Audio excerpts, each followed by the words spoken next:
And the Oscar goes to...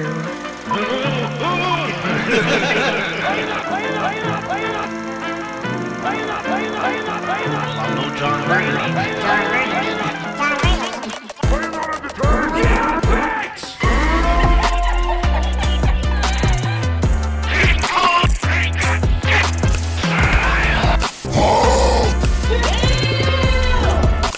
Say my name.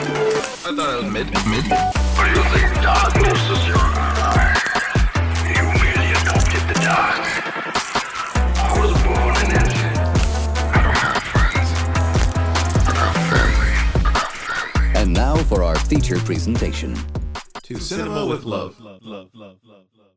Ladies and gentlemen, welcome back to another episode of To Cinema with Love. We are back on our bullshit again. I am Jamal, here with Sir Alec. That's what I'm talking about. That's why he's the MVP. That's why he's the GOAT. The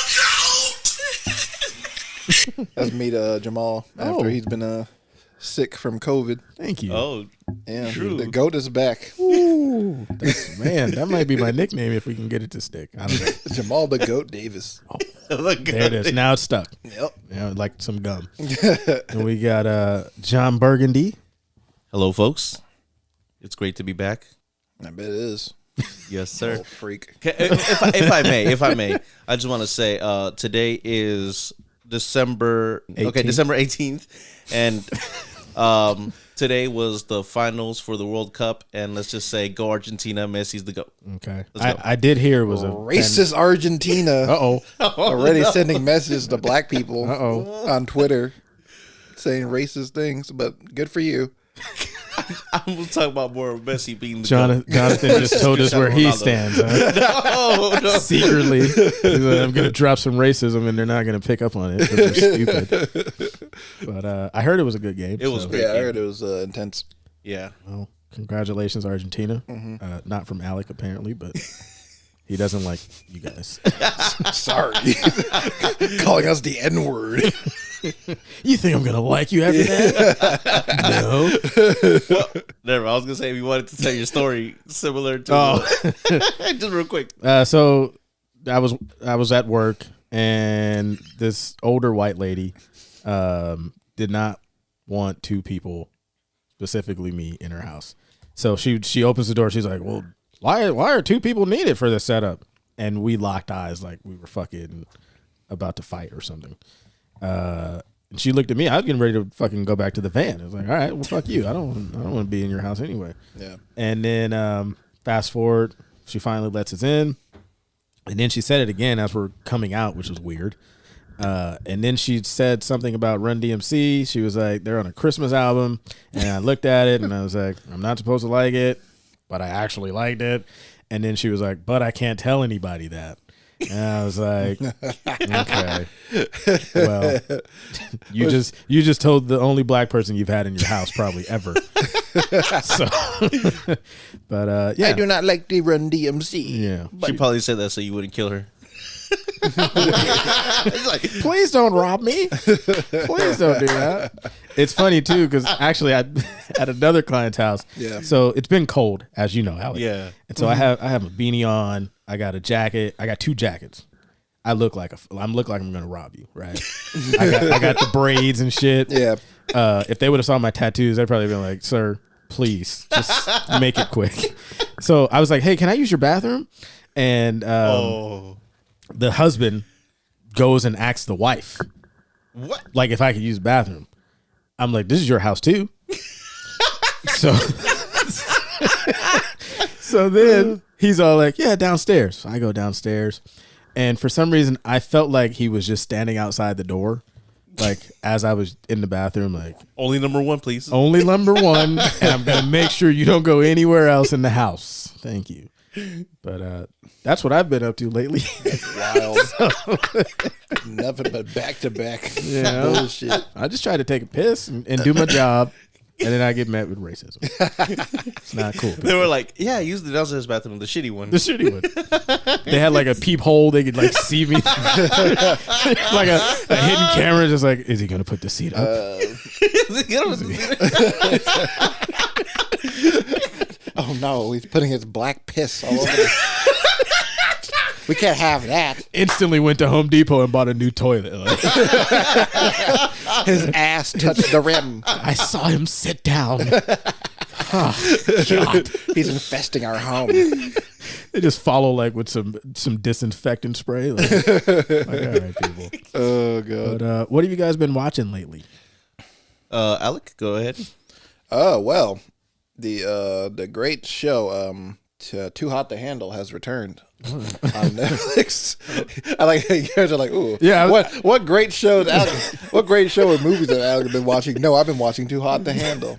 I was like, Girls Gone Wild? You know what Too Hot to Handle is? It's on Netflix, right? It's some reality show. I would It's a assume. reality show. Yeah, they bring in a bunch of like horny young people. I think you talked about this before. Have I? Right? I talked about Love Is Blind. And Oh, okay, that's the Yeah. one. They all mix in and blend together. The thing is, like, Eventually. yeah, they bring in young, hot people who are horny, and they think they're gonna go on the show to date and like have sex or whatever. Jersey Shore? Well, similar to that, Right. But then they reveal in the first episode. Then they're like, they bring out a little robot person, little robot cone thing, and then she's like, no, actually, you're going to have to be what do you call it? Not have sex, Celibate. for the celibate. Celibate. Yes. Yeah, had to be celibate for the next month, and if you can't like have sex, can't kiss, can't like masturbate, can't do anything for a month, and there's like a $200,000 prize, and if you like say like you have like kissed somebody. You like that's an instant like $3,000 deducted from your bank account. Oh, so they Yeah. they could be multiple winners in this. Yes, usually it's like Okay. Usually it's like a couple. Oh. Yeah, so they have to actually learn how to like have actual relationships instead of just like hooking up. Don't send Courtney and Travis in there. Oh, They'd never make it. Wait, who? Courtney and Travis? what's that supposed to mean? Travis Barker and Courtney Kardashian. Oh, I was like, you say that like I'm supposed to. Sorry. No. I am sorry. I was like, who? Courtney? Courtney? Yeah, you know, Courtney and Travis. Like it's people we know. I mean, just personally know that. Yeah, my girl Courtney. Yeah, you know Travis, the boy right? Travis. You know. You've seen him all the time. Travis Barker. Oh God! It actually sounds kind of interesting, though. No, yeah, it's a fun show. It's Yeah. a really fun show, and you got some idiots on there. I would imagine so. And also, I've been watching the White Lotus Ooh. new season. I'm like halfway through the new season, and it's really Gotta good. catch up. Okay. They're yeah. really I really like the humor on this show. This is like super awkward, Yeah. and it's like everybody's just like doesn't really know how to interact like normal human beings. It's really funny. Aubrey Plaza is in this Yeah, the she new is. season, Yeah, right? she's great in sure. it too. Okay. And I've been seeing like a lot of that. They got Christopher from the Sopranos on it. You. Yeah, yo. Yeah, Christopher's on there. It's weird to see him older looking now. But I'm so used to him seeing like how he looks in Sopranos. But yeah, he's really good on the show too. That one should call that one a bugyat. It's like, what? Bugyat. What does that mean? Cunt. I'm making a movie. But yeah, White Lotus is basically about this hotel called White Lotus is all over the world. And the first season it was set in Hawaii, and then this season is set in Florence, Italy. Oh, I thought it was in the same. No, it's like okay. each season. Well, it looks like each season like the cast is gonna change. Oh, okay. They switch out But- cast every season. They had kinda cool. one main cast member from the last season. Yeah, Jennifer Coolidge. There you go. Yep. She looks like she's gonna be like the continuing factor Right. for this show. But yeah, it's a really good show. I Do they like it a lot. continue the story from the previous one at all? No. Well, Only her, right? little story, but yeah. Okay, But that's okay. like it. Okay. Yeah. Nice. I'm gonna have to check that one out. But yeah, that's it for me, pretty much overall. Awesome. Other stuff I watched, we're gonna talk about. But, Right. So for me, I watched The Menu in theaters. Thought that was pretty interesting. We could talk about it a little more later. I don't know if we have that on the docket. Well, if you would have read it, then you would know. I've also seen Vacation, the original one that came before the Ed Helms remake one. The Chevy Chase one. Yeah, The good yeah. one. Okay. Yeah. So I've seen that one. the good one. Literally last night. I seen Up in the Air, and finished watching Wednesday and finished watching Blockbuster, the 2 shows. And rest in peace already. Netflix does it again. sure. Fuck you, Blockbuster. Like, I'm so sad. This is disrespectful to Randall Park's legacy. I know. I was like, so, they what if Netflix just did that to fuck with them and be like, here's an opportunity for you, like, Blockbuster. They probably did. They were like, they knew they were gonna get us. They wasted money on that show just to say fuck you. Just Blockbuster a super flex from like years ago. Like, yeah, I killed you, motherfucker. It's like, oh, then I'm gonna kill you again. We're gonna relive it. But Disney is sitting in the background like, yeah, bitch. Give us like 3 years, Netflix. Yeah, exactly. Watched Avatar 2 and All Quiet in the Western Front as well. So yeah, I watched the Menu too a couple of weeks ago. What is the Menu? It's the movie about Anya Taylor-Joy. It started Anya Taylor-Joy, right. and she's going on an island with a couple other rich people, and they were invited by this famous chef. I forget what his name was. He's like world renowned. Yeah, world renowned chef. They come to this island and it's super bougie and everything's like super like uptight and everything. They run that kitchen like a war room. Like, it's like very perfect or something. Like that. Yeah, and they come there and have like a special dinner that he's preparing for them. But there's more to it than it seems because each course meal that he puts out has some violent implications for members of the dinner. Okay. Yeah. Might have to check that out. They reveal some stuff about the cook. No, I'm not gonna say it. They reveal some stuff about the chef that's very interesting. Yeah. Yeah. Okay. It's definitely like an interesting one to watch. It's Thriller, very like a black comedy thriller, like a satire. Okay. Yeah. Nice. I was when I was sick, I was watching Better Call Saul because I was like, all right, I finally got some time to just sit there and catch up. So yeah, went through that. I think I'm like season 4, so I got 2 more seasons to go. It's really good though. Wow. It's interesting like how he becomes Saul and everything, and then you see like all the stuff that's happening like before Walt and Jesse gets involved, and so Breaking Bad is one of my favorite shows. So seeing like that, it's like, all right, man, this is some cool stuff. So yeah, been watching that. What else did I watch? I watched Bullet Train, or as Alex said, Bullet Mid. Yeah, that's right. He's so proud of that. So proud of that. What else did I watch? I've been watching Home Alone and Home Alone 2. That's really like the only Christmas movie I've been watching, sadly. I like to wait to watch A Christmas Story. I need to watch the new one, so maybe I might do that today. Yeah. I think that's all so far. Yeah. What was that? I was gonna say any shows, but you did just say Better Call Saul. Yeah, because you weren't listening at all. Jonathan never listened. I corrected myself. Okay. Well, now that we got that out of the way, today, Alec, whose birthday is today? Ooh. Well, we have a special birthday today on this day in film history. And today is the birthday of you would say one of the greatest filmmakers of all time. A giant. One of the goats. Some would say the greatest of all time. That might be a debate we have to have. Yeah. For a future show. That'd be fun. Yeah. And but you know him and you love him. If you don't love him, something's wrong with you. But it is the GOAT, Steven Spielberg's birthday today. Everyone, a round of applause. Wow. Jesus. I forgot I hope you're not listening, Steven. I'm so sorry. If he was, he instantly just turned off. He's like, let me give these young up and comers a chance. Jesus Christ, they don't know how to use a soundboard. Yeah, somebody, my intern stumbled upon it and found it. It's a great show.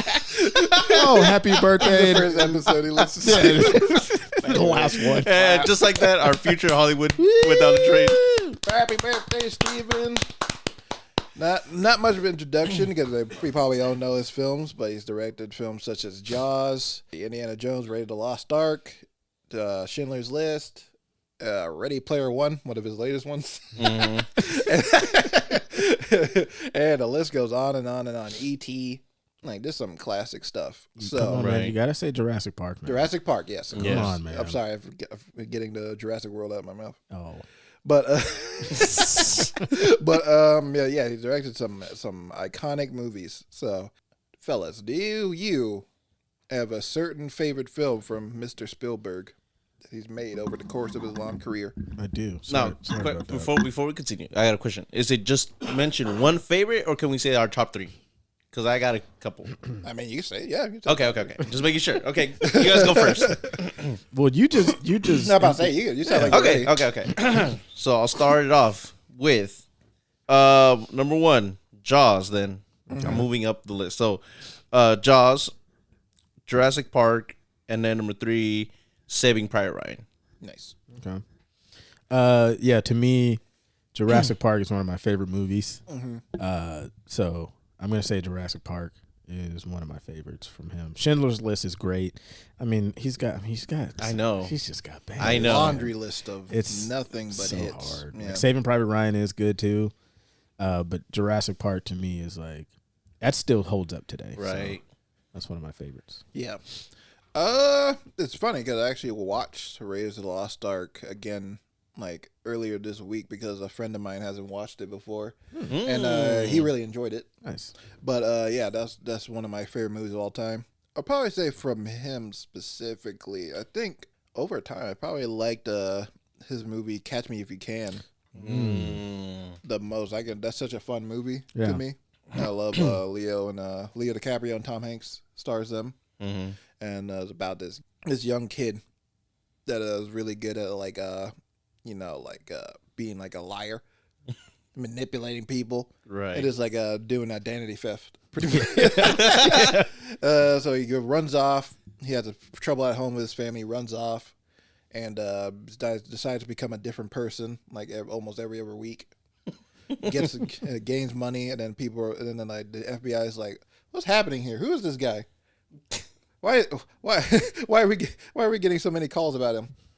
And then Tom Hanks playing the FBI agent that's tracking him down all over America, trying to get him.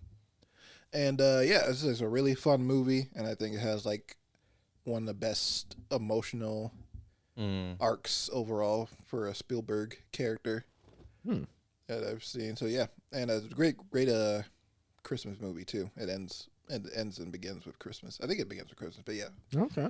It's based on a true story too, right? Yeah, it is. Yeah, that's crazy to me. Yeah. You also did Color Purple too, like Yeah, Yeah. The black classic directed by a white man. right?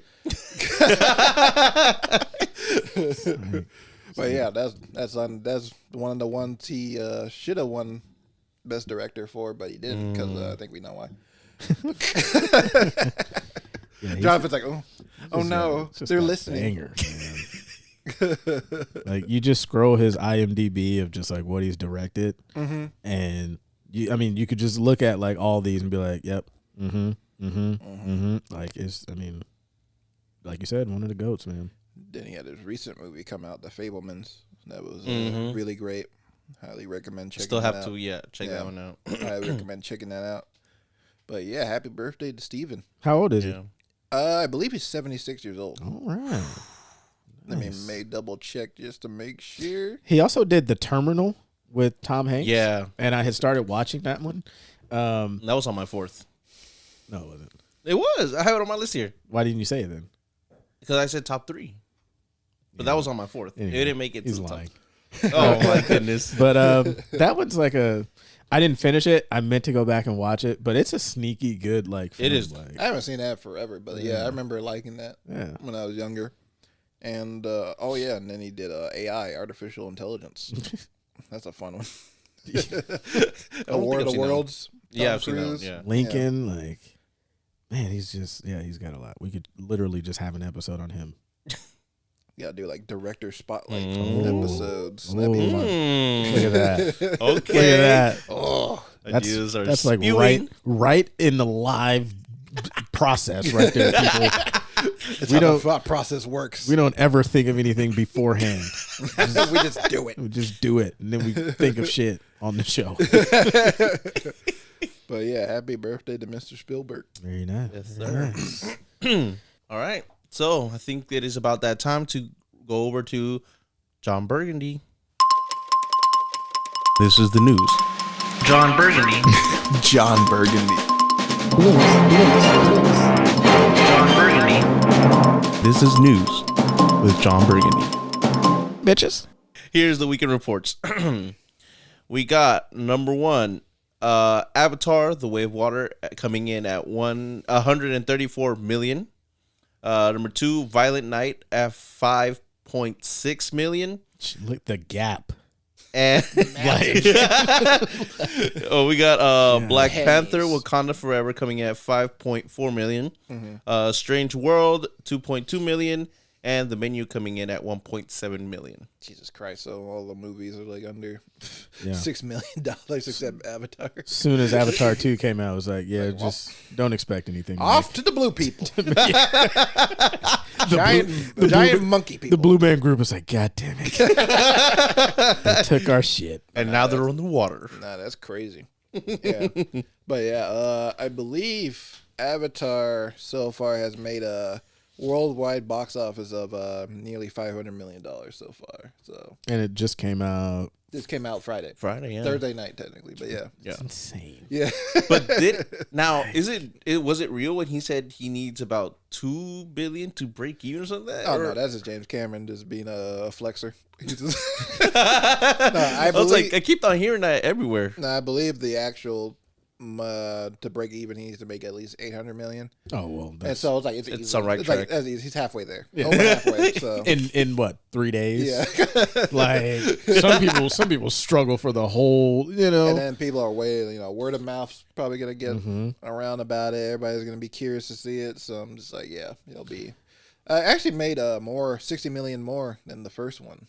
In its opening weekend. Is it gonna top, what's the name? Endgame?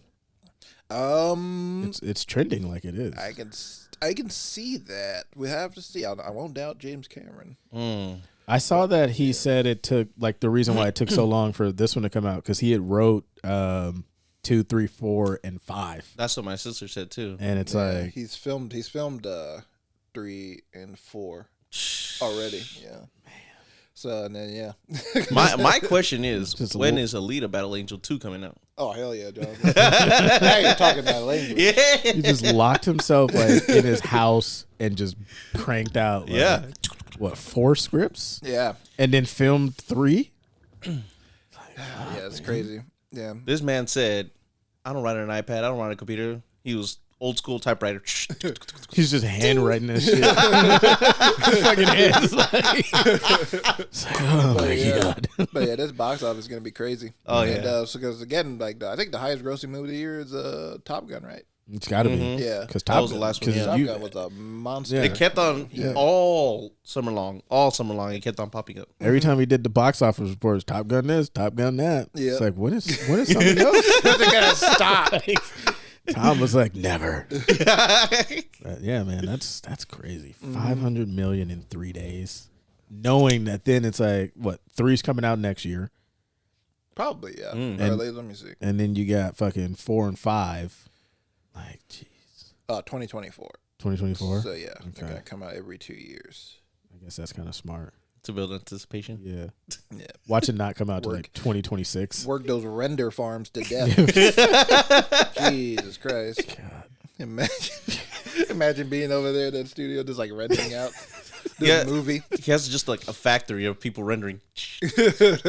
Eyeballs bleeding. I'm sure, yeah, shit. Do not leave this room. I will kill you. I swear to God, if the power goes out again, I will drown Comes out you. again. Whose iPhone I will charger is drown you this? in the waters of Pandora. We need all the fucking power in this room. Turn off your phones and unplug them. But you haven't seen Avatar, right? I have not. Oh, you haven't seen both of them either. I've seen halfway of one, and then I fell asleep. And I kind of like woke up, and only like 17 minutes had passed, and I looked at the bar, and that motherfucker was still at half. Like, God damn it. I was like, oh no. Yeah, well, me and Jonathan saw it, yeah, me and Jonathan saw it, so we're going to have to talk about it. What surprised me and I forgot was as I was getting tickets, I was like, oh shit, this movie is 3 hours. Over 3 hours. Over 3 hours long. He was I was like- like, it's longer than the first Oh one. no, it's like the Irishman situation. He's like, let me check my parking. Let me check my ticket. Oh God. He's like, okay. Jonathan's like an hour in, like, well, it looks like the movie's wrapping up. Gotta head out. Wait, what? There's another 2 hours. First act just ended. He's like, all right, that was fantastic. In the first hour, I was like, my popcorn's done and the movie's not done yet. Yeah, I don't think I wouldn't be surprised because there are moments where it just like dips, like fades completely to black. Then it starts up a new scene. I wouldn't be surprised if Jonathan's like, well, the movie's over. yeah. Just start like, all right, putting my jacket on, and we're getting out of here. Oh my goodness. But yeah, good job, James Cameron. Number one again. Mm-hmm. But what'd you guys think of it? Since we're talking about it, Oh, you want to do the review now? yeah. Okay, sure. Well, Jonathan, you can go first. Yeah, I was gonna say, okay. Oh yeah, he did have a lot. He was like in the chat that we're in. He was like, I have a lot to say about this movie. Not a lot. You want us to read it? Huh? You want us to read it? No, you don't have. Okay, you Exactly. don't have to pull up. You don't have to pull up the receipts, man. I was say But expose. I will. I will go first with saying, I am agreeing with Jamal's theory of if you go into a movie with high expectations, just be careful. Because I kind of went in with like super high expectations. I've been waiting for Avatar 2 for the longest time. Like, you have no idea. Hold on. I have to get this joke off. Okay. You know the SpongeBob where they're at the they're about to sing the song and SpongeBob is like, that's you when you said like my excitement for Avatar 2. Like you're in line like at the fucking I will not say if I went there in all blue or not. Oh, you probably did. I You look had like to a tail blue man everything. You were trying to connect it with your with your friend. I was like, Fucking airbrush like Avatar shirt. Biggest fan here. Yeah. look at me, I'm Zoe Saldana. God, but yeah, go ahead. So I went in there with high expectations, and I think I'm gonna call it the Jamal theory of where when he finally watched Get Out, it didn't like meet his expectation, so he kind of came out with it. What would you say, like let down? I would say a little let down, even though it's a good Right. movie, but just the hype got to it for me. So for me, I think the same thing kind of happened. I'm not gonna say it was like bad or anything. Mm-hmm. I just had a super high expectation of it. It didn't, I guess, meet my expectation of it in a certain way. I mean, don't get me wrong. It was actually very beautifully made, like everything. And I watched it in 3D. So it was actually very, like, nice. I feel like it expanded that universe a lot. So now you get like a fuller picture. And it was interesting. Like, seeing everything come to life and how I was seeing a lot of like behind the scenes of them like recording underwater and all that. I was like, wow. They really brought this, whole thing to life. It was good for me. I don't know. There's just something. I don't know if I need to rewatch it to like, get, process everything. But for me, it was not as good as the first. For me. But do you think that's because he's already has 5 written, and so like it's more of like we're just progressing the story, like we're not trying to do anything. And when I came out of the theater, I didn't know about the whole thing of him like already doing shooting 3 and like or him having the idea of doing 5 of these things. Mm-hmm. I thought it was just like a continuation of like the first one. I didn't know he had a whole like thing lined up. So now it kind of made sense. Yeah. So now when you go watch it and that, right, it might be a little bit. It might be a little bit different, yeah. But I mean, again, nothing like not like trying to shit on it or anything, but it was just like it didn't really meet my expectations. So I mean, it was definitely interesting. I guess I was James Cameron enters the room. Oh no! What are you doing, Jonathan? Don't destroy me. I guess I expected more from the story of the same original, I guess like characters from the first one. Mm-hmm. That's, I guess, what I was expecting more of, and I didn't see enough of that, which there's no problem. I guess I just needed to have that adjustment in my head going into it. I guess I'll pass it over to... What's your rating? Oh, yeah, okay. This is going to determine if you think it's ass or not. Literally. I'm gonna give it a straight ah. No, I'm just like no. It was for me. It was a mid peak. Okay. Yeah, That's not bad. yeah. That's not bad. Because I went in there fully expecting to be a peak or peak cinema, Yeah. but for me it ended up being in like mid peak. Yeah. Alec. Okay. Well, I'm kind of on the opposite end of Jonathan, and where I'm not the biggest fan of the first one. So even though I rewatched it recently this year and I liked it more, but there was still something about it that didn't like fully connect with me. Even though I do think James Cameron directed the shit out of that movie, and it's like all the the visuals and the action sequences were great. But I think the story of this is a story we've seen before, the whole Pocahontas thing again in space, and that didn't like connect with me as much still. But so I saw it yesterday. I was lucky enough to be invited to the Dolby Laboratories Oh, wow. in San Francisco to check it out in Dolby 3D. You can put your arm down. I was making sure. Like, No. That flex. You can flex. You can put your arm down. my bad. But now I went into this movie with expectations of being like, okay, I like James Cameron a lot, but I'm not like over the moon to like check out this movie. Even though I was still looking forward to it still. But then I watched it, all 3 hours, 190 minutes of it, and and I came out this movie. Surprisingly, I would say I loved this movie. Oh. Oh, Alec likes a movie. It's crazy. No, yeah, I think I did love this movie. And the sense of like, I think it helps a lot to add the family element to it.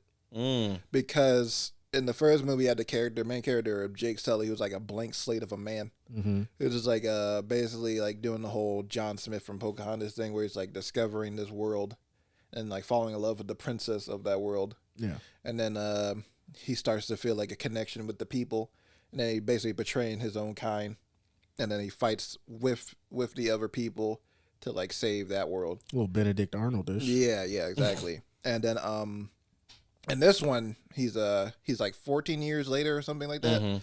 Yeah, it's like 14 years later. He has children. Some of them are adopted, and some of them are actually like his biological children. And then, but yeah, they have like this sort of, it reminded me of like the throwback to like old Disney movies, like like stuff like Swiss Family Robinson or something, where it just felt like a real family adventure film. And I really enjoyed that because I used to watch those movies a lot all the time. But I think James Cameron is like playing around with these sci-fi ideas that I really like. Like the whole idea of like, I'm like, can we do spoilers? Yeah. Yeah, okay. Spoiler alert. Yeah, spoiler alert. But the idea of like the villain from the first movie dying, and then he comes back in the second one as an avatar because they like before he died, they like put his memories inside of like, I don't know, like computer chip or something. Right. USB. Basically. And A floppy they're disk. they're cooking, and then for the years they've been cooking up his avatar, and then they put his memories inside of the avatar, so it's basically a resurrection. And it's like crazy sci-fi shit like that I love. That's all it takes to win Alec over. That ass, yeah.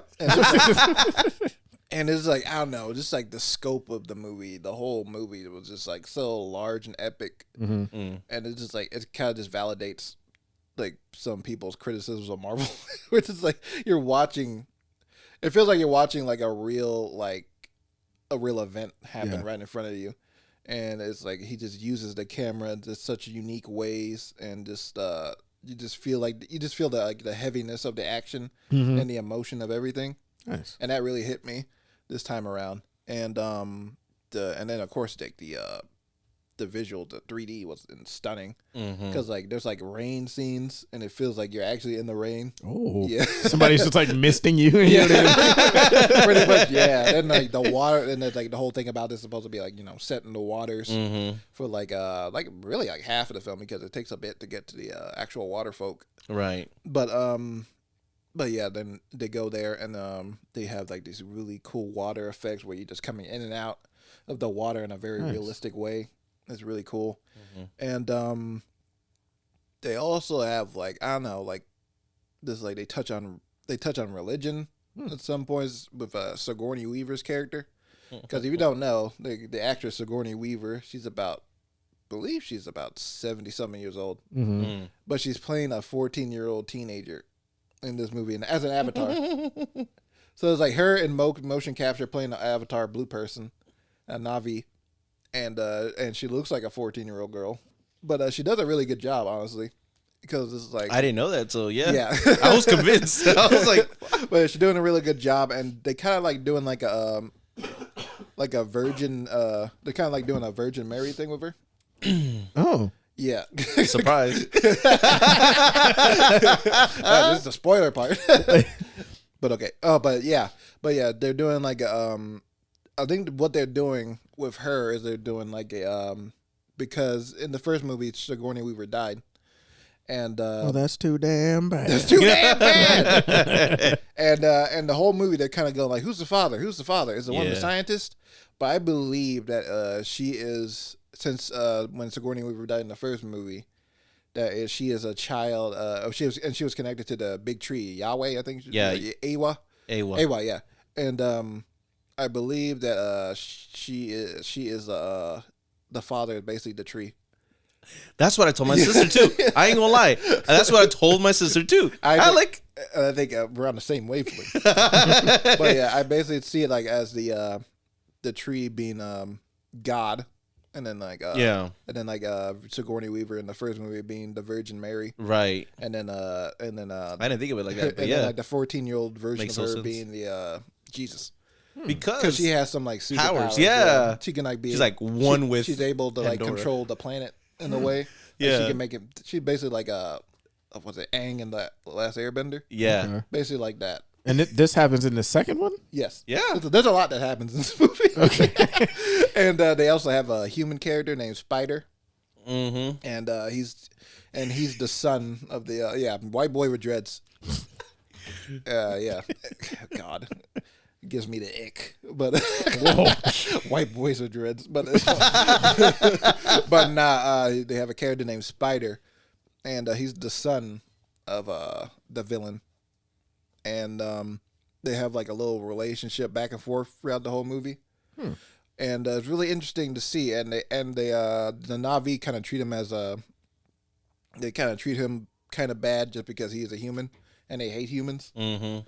So I'm kind of like, because I know that James Cameron's putting up a whole like, sequels. He has sequels already that are filmed already. I'm thinking like there's gonna be a huge arc Right. between him, his father, and then the rest of his family. Right. Because it's like, okay, I can see him becoming evil over time, Yeah. at least, or something. Especially that almost that like last part when he was like. I was like, fuck. Oh yeah, the last like 20 minutes of this movie, like 30 minutes of this movie are like super intense. Super intense. Really great final action sequence. Mm-hmm. But yeah, I think James Cameron is building a lot of character arcs that are going to build out throughout the entire franchise. I could definitely see that. I really think this movie is great. Yeah. I think it's pretty much something I want from big blockbuster movies. Just be like this big epic movie in scale, and just have like these crazy ideas going off, and just not really like putting yourself in this realm where you gotta like please everyone. Mm. Just gotta go crazy with your ideas and just have like this like ambition to your film, Right. That I really like. I think that we don't have like too many of those anymore. Right. Yeah. Yeah, because this is all original if you think about it, Yeah. So, yeah. And then one thing my friend said, because I watched it with my friend, he was like, this movie definitely shitted on Marvel in the way of like seeing CGI in like Marvel films for CGI in this film, completely like Oh yeah, fucking absolutely. different. Yeah, it was crazy. Like the difference. Well, that's because Marvel just feels like a sweatshop. No, yeah, I You know what I mean? God. Like, No, assembly line. yeah, where it's just like we're just boom, boom, boom, boom. This one, it's like the first one came out in They what, took- 2009? I think it was a decade. They said, right? A decade long. You know what I mean? So it's like he crafted something. I haven't seen it, but the way you guys are Right. talking about it, it's like you can tell like he crafted it. Like Marvel, it's like we got to get this out so we can just kind of get on. I guess. The way they integrate like live action characters with the Na'vi, the blue people. Oh yeah. It looks insane because it's like sometimes you can tell when live action people are like messing around with CGI that you can kind of like see the outline maybe or like it like you can't tell at all because the lighting is like perfectly balanced with everything. Yeah. Alec had a magnifying glass while he was watching this. I know because I'm just like I don't know. I don't always like look out for stuff like that Yeah. sometimes. Alex, the I don't know, ultimate critic. Maybe it's just like watching the Marvel movies. This has made me like fucking notice things. I mean, but that's kind of the the double-edged sword when you're just producing shit every single year. You know what I mean? Like people just kind of get like, all right, well, you fucked up there, or whatever, or it doesn't look as nice as it could. And it's not to say that Marvel. I know like Marvel has like a VFX problem right now because I know they're working those VFX artists to the ground and To death? Yeah, and to death. Yeah, and it's like it sucks that the VFX artists aren't treated as well. Since I feel like they are the backbone of the industry right now. Shit, without them, you don't have a fucking movie. Yeah, exactly. Like even like smaller films use like CGI and VFX and all that. So Yeah. they're definitely one of the most cornerstones of the industry. Yeah. And they should be treated better. But I just think just them rushing out things doesn't help with that at all. But yeah, I think this movie is great, and more movies should have families in them. Because what's Vin Diesel's favorite word? Family. Just notice that, yeah. Family, yeah. It's in the intro. If you didn't know. Because it's like that little scene where half his sons were fighting with the fish boys, the fish boys, and that one kid, that Drake looking kid. That was cracking me. I was like, oh, he's a little light skinned boy. I can tell. But it was like, but it was funny. But yeah, after that fight, he was like berating them, being like, "You're not supposed to fight them. Stop that." Oh yeah. Like, "Now get it." And then the dad pulls was like the talking dad, to the yeah. oldest son. He was like, "Hey, what do they look like after?" He's like, and it's like, "Oh, they look worse. They're like bleeding and stuff. They're like they look worse than us." And it's like, "Oh, good. I get out of here before your mom sees." Yeah. Like little I taught you well. Yeah. It's like we've been in situations like that before. Where it's like, your dad's like, it's like, I gotta berate you because your mom told me to, but I'm kind of proud of you. if we're going through favorite moments in the movie, mine was like, he's like, let me look at those extra fingers. He's like, oh, you mean these? Oh yeah. But yeah, really great movie. I would give it a peak. Ooh. For my letterbox hoes out there, I gotta make that a thing. Letterbox hoes. Just coming up with merch. Like it's just nothing, man. I would give it a 4.5 stars out of 5. Okay. So yeah, Okay. peak. And did it not feel like too long to either one of you guys, or? There is a subplot with a whale, with a Free Willy. Yeah. Where it does kind of drag a little bit because it feels like James Cameron is he's like a scuba diver, like he's an environmentalist. Oh. So it's like is he? Yeah, he's been down into the Marianas Trench and shit like that. Wow. And yeah, so he's like big into the ocean. Like I think he even said at one point that he puts the ocean over filmmaking. Oh wow. Like he cares about it that much. Damn. Yeah. But yeah, so it's like he spends That explains a lot in this movie. he Then, spends a lot Yeah. of time with the whale and like how not Brendan Fraser. Not that whale. Not that whale. But with the whale in the movie and basically showing like the cruelties of humanity. So yeah, it does kind of drag there a little bit, but it didn't bother me too much as I thought it would be. So Yeah. So yeah, but yeah, don't pee or anything. I mean, take a pee before you go. In the Don't theater? drink. Don't. Yeah, maybe. But no, don't drink anything before you go in or anything. Don't drink anything during the movie because you're definitely gonna want to pee. Find comfortable parking. Yeah, find comfortable parking. Make sure you don't have expiration date on there, a time on there. But yeah, Buy enough snacks. but did it bother you, Jonathan? The time? No, The not at runtime? all. Actually, not at all. Yeah. Yeah. Oh yeah, another thing about the movie is that it sometimes shifts from the standard like frame rate is 24 frames per second. Certain scenes it goes to 48. I noticed that. Yeah. For a moment there, it felt like those video game graphics. Yeah, like a cutscene. Yeah. Put a cutscene in a movie. Except, I think it didn't bother me. I think it looked cool in some parts, but then there's like one part towards the end where they're fighting the people on that ship in the ocean, where like the frame rate looked kind of weird. But other than that, it looked like the frame rates dropped a little bit. But it was like, other than that, it looked good. I liked it. Somebody's gonna get yelled at in the render room. Like, James Cameron, I fucking caught it. This is not perfection. Talks about like jazz with the fresh. you like jazz? But yeah, cool movie. yeah. All right. Well, maybe I'll check it out in a couple of years. Maybe one day. When I got 190 minutes to myself. The next decade, I'll watch it. I'm just gonna binge watch all 5 in one day. Oh my god, you're gonna be like in 2028, like watching them Just back to back to back. Just like, because I'm assuming they're gonna be all. Oh yeah, I think I remember seeing something where it's like his current cut of Avatar 3 is about 9 hours long. all right, I'm not doing that then. It'll probably. I'm sure it's gonna be way short. No, you know what? You know what? Like, You that's just, insane. you know what you just look like, Jamal? The meme was when I was like, "All right, I'm out of here." He's like, "No, All no." right, I'm like, gonna head out.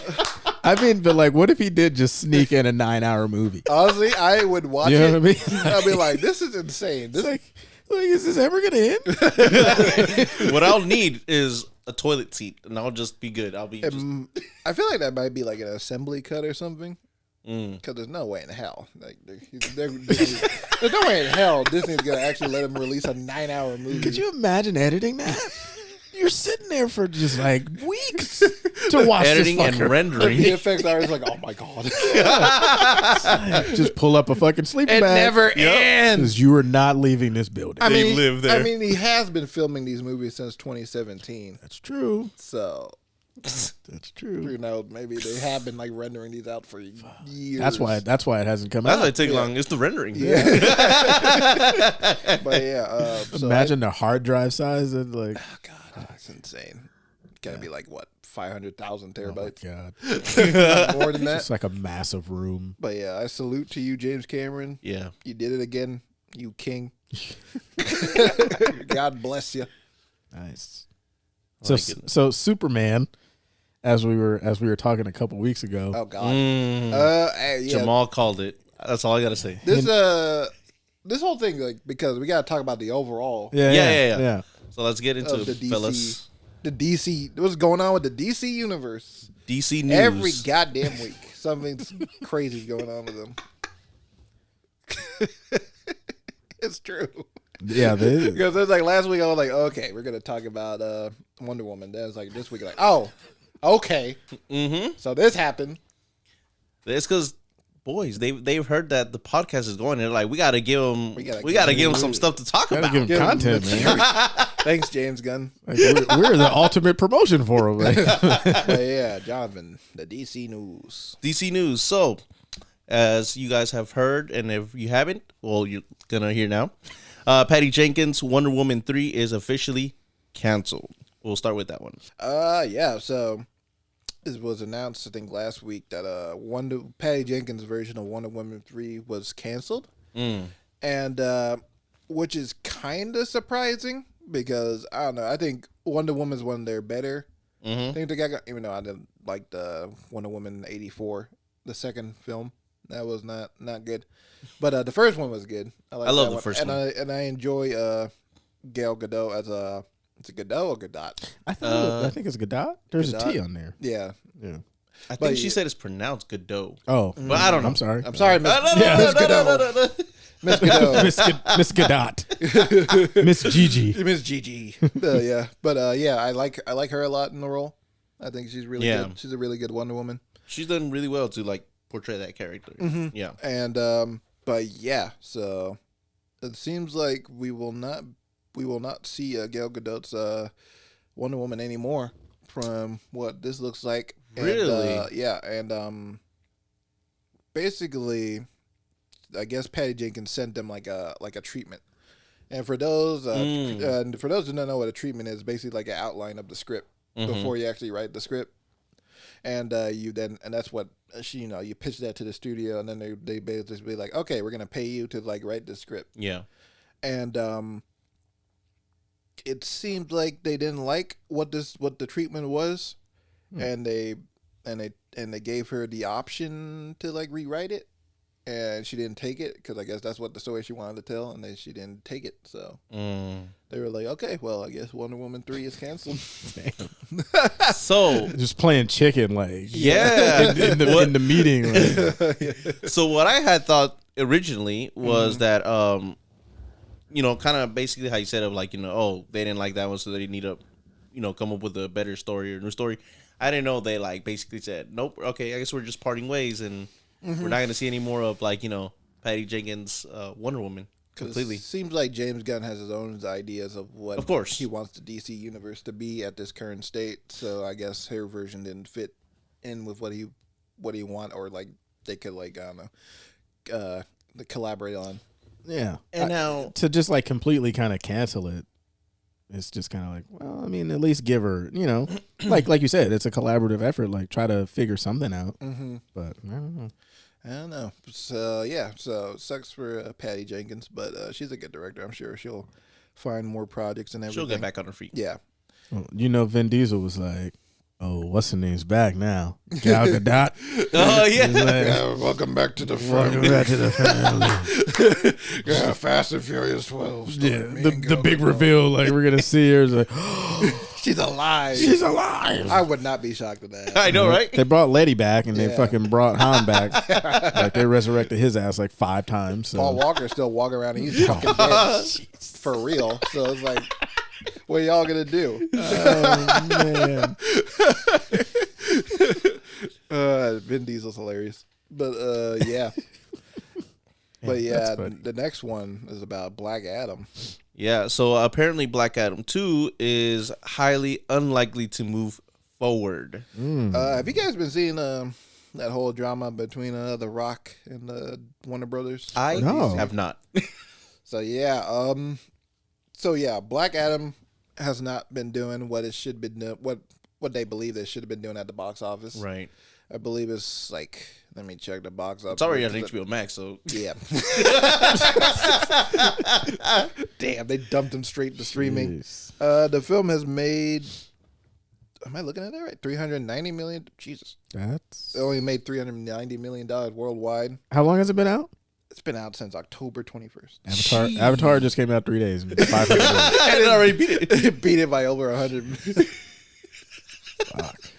Oh God, that's insane. Yeah. But yeah, it hasn't been doing that. I don't know. To me, if you a superhero movie starring the biggest action movie star on the planet should have been a big $1 billion hit Yeah. to me. And I know Black Adam's not like the most well-known character, but still, it's a superhero movie starring The Rock, who actually looks like a superhero in real life. Yeah. Right. So it's like, and it helps that it's not a good movie. I'm sorry. Sorry, Jonathan. I know you liked it. Now, But, do you Black Adam. do you think that because he didn't want to be in Shazam 2, that kind of played a I was role about in to it? get into that because he Give it was, to us, Alec. because as people were saying that the box office wasn't good, Dwayne was like, no, it made a profit here, and it turns out that He's like, oh, fuck all y'all. I don't care what y'all say. really saying like, no, this movie is a success. Yeah. And then it turned out the reports that he put out were fake. Oh. Or at least with like molding the truth in his way. His way is to be like, oh no, it's kind of excessive, and then he's like doing like this technical jargon to make it seem like it's a success, but it's really not.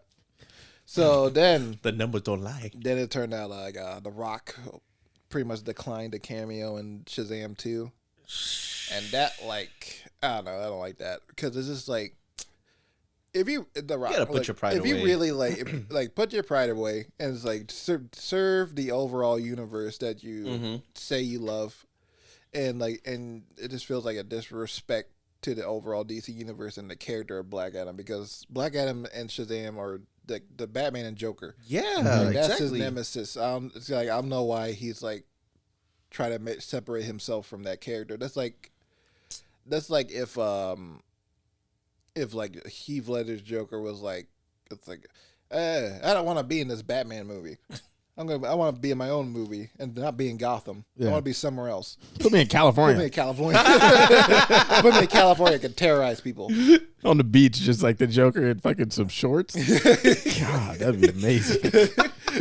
Exactly. I mean, we have seen a Joker movie without Batman, kinda. Yeah. But it's still like a similar thing where it's just like you're just like completely rejecting that character. Yeah. In general, it just kind of like it just feels 100% disrespectful to me. Do you think The Rock thought because he is The Rock and that like, oh, He I would've know gone it his way. Yeah, like Yeah. I'll get my way. I know it's gonna do great at the box office because it's me in a superhero movie. Yeah. And just reading on Looper that he did an interview with Vanity Fair and he was just like I guess the original story was like for both Shazam and Black Adam to kind of tell like their origin story. And Yeah. he was like And he didn't want any of that.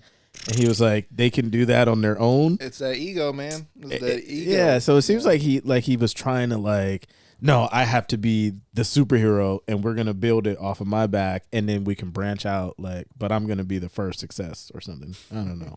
And then like putting Superman in there because I know he basically was like the one that put Henry Cavill back as Superman, and I felt like he just wanted to basically see himself in the Black Adam costume fighting the biggest superhero of all time in a basically a wrestling match. He promoted this shit like a wrestling match.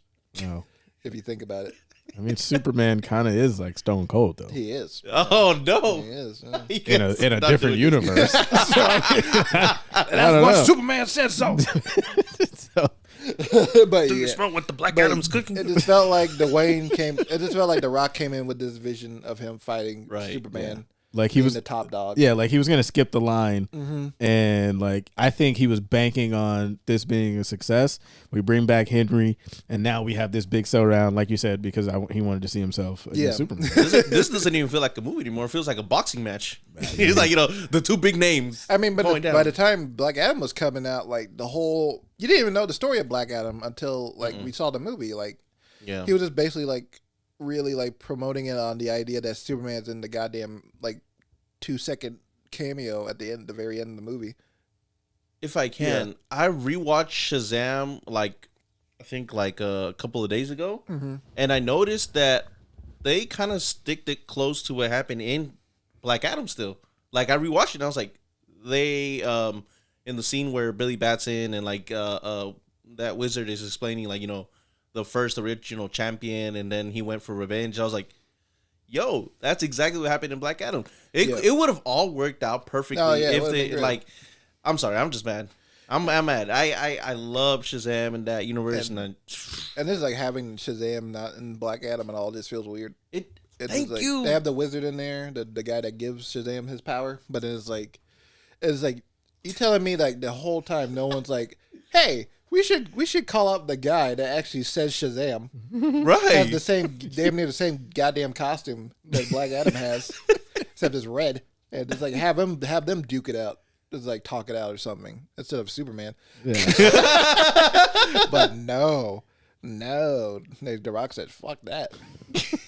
I want to fight the greatest superhero of all time. Yeah, and I want to win. I'm above that. and I want to win. And he definitely would have a contract where it's like, okay, I fight Superman. First round, I win. Again, Then the second this sounds time like we fight- wrestling. First time, Rock bottom, coordinated. Yeah, and that's rock it. bottom, yeah. Yeah. Second time, it's a tie because I don't want to lose.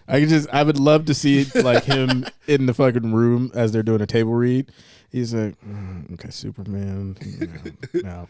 Okay, hey, listen, I'm gonna give him the rock bottom. That's gonna be it. He's done.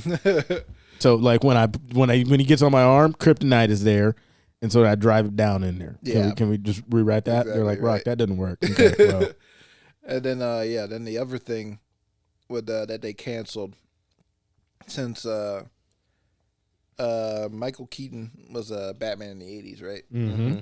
So they are bringing him back in the Flash solo movie whenever that comes out. I don't know, but if that ever comes out, but and then they're gonna give him his own film after that.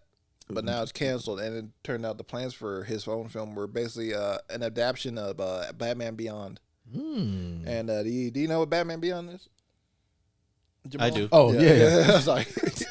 I do. The job is like, I know what it is. Of course I know. But yeah, you know what it is? Jamal? Yeah. Basically, it's about a old man Batman, retired and everything, and then like a teenager. He meets up with a teenager, and he's like, "You should be the new Batman," and gives him this sci-fi suit. Because isn't this like technically take place in the future? Yeah, Or it's is in that the just fu- okay? No, okay, it's in the okay. future. Yeah. Yeah. And so it's gonna be a futuristic Batman story, or at least I don't know. I think they're gonna set it in the present day for some reason. But yeah, Oh, okay. supposed to be like a young guy taking over the mantle of Batman, and Bruce Wayne was gonna be the old mentor for him. Do you think that there's too many Batman stories Yes, and there's not like cohesion? You know what I mean? that's what James Gunn said. He doesn't want too many Batmans running around. Yeah. So at most it's gonna be probably like just two. Okay. Like Rob Pattinson and whatever new Batman they're gonna make in this new universe. So the Rob Pattinson one, is that going to be like its own thing, not Yeah. connected to like the universe that he's trying to build? You know? They said Okay. that's a separate solo thing. Joker and Okay. Batman are just like the safest bets in terms of like just staying alive. So we can kind of consider like Joker and Batman, like that's where we're starting with James Gunn, maybe. No, and I no. think he means like those are going to be like its own standalone Its stuff. own universe. But the okay. universe that he's going to create is going to Yeah. be from scratch. Okay, forget okay. like that solo. Now this is what I'm going to work with. Like basically. I think if I'm No, yeah. It makes sense. I don't know it because it just feels like there's a bunch of Batmans running around, like you said, and I don't know. Maybe it's like let's tighten it up a little bit, you know? Yeah, exactly. Yeah. But I don't know. But then, I don't work for DC. I don't know what's going on. Yeah. But All yeah. I will say is I really hope that DC moves on in the way of like how James Gunn has created the Suicide Squad and the Peacemaker, like just rated R. Yeah. Just do it because Marvel's too afraid to go into that. So just do it. Like everything should be rated R.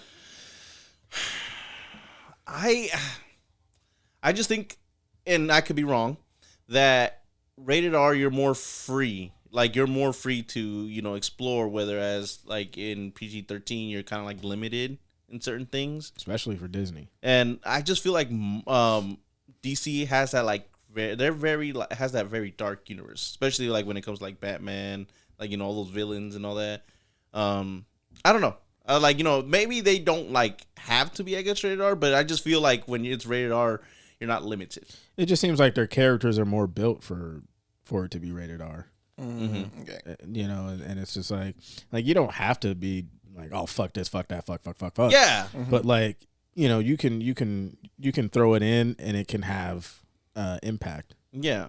Like for example, like the Suicide Squad, that one was rated R and it was, perfect for what it was. And it wasn't like over the top like fuck this, fuck that and like, but it was good for what it was. And you're probably not gonna like Marvel has that share, that market. So yeah, I mean tap into something that, They haven't tapped into or yeah. Cuz I mean, if you look at like The Boys on Amazon, like The Boys, like they don't give a fuck. Yeah. Right. Yeah. And it's like people fuck with that. They're like, "Oh yeah, it's different."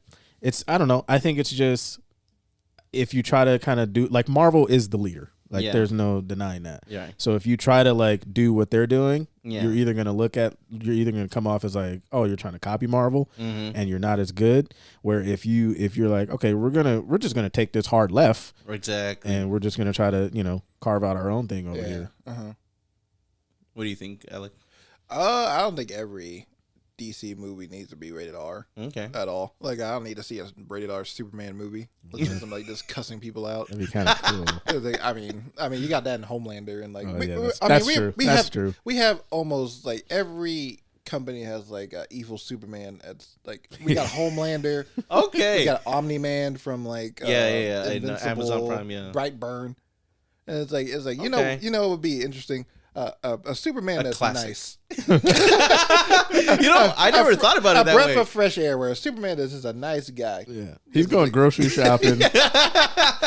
Helping old ladies cross the street. Even we're gonna get to Henry Cavill in a second. Even the Henry Cavill is like a big gloomy, like mean, not mean, but it's just like depressing. It's like I don't feel like any kind of hope from you at all. I don't think I've ever seen him smile. No, it doesn't really Exactly. smile. He's always, Superman like, is known for, like, looking smiling. sad. Even his costumes muted, like the colors on him.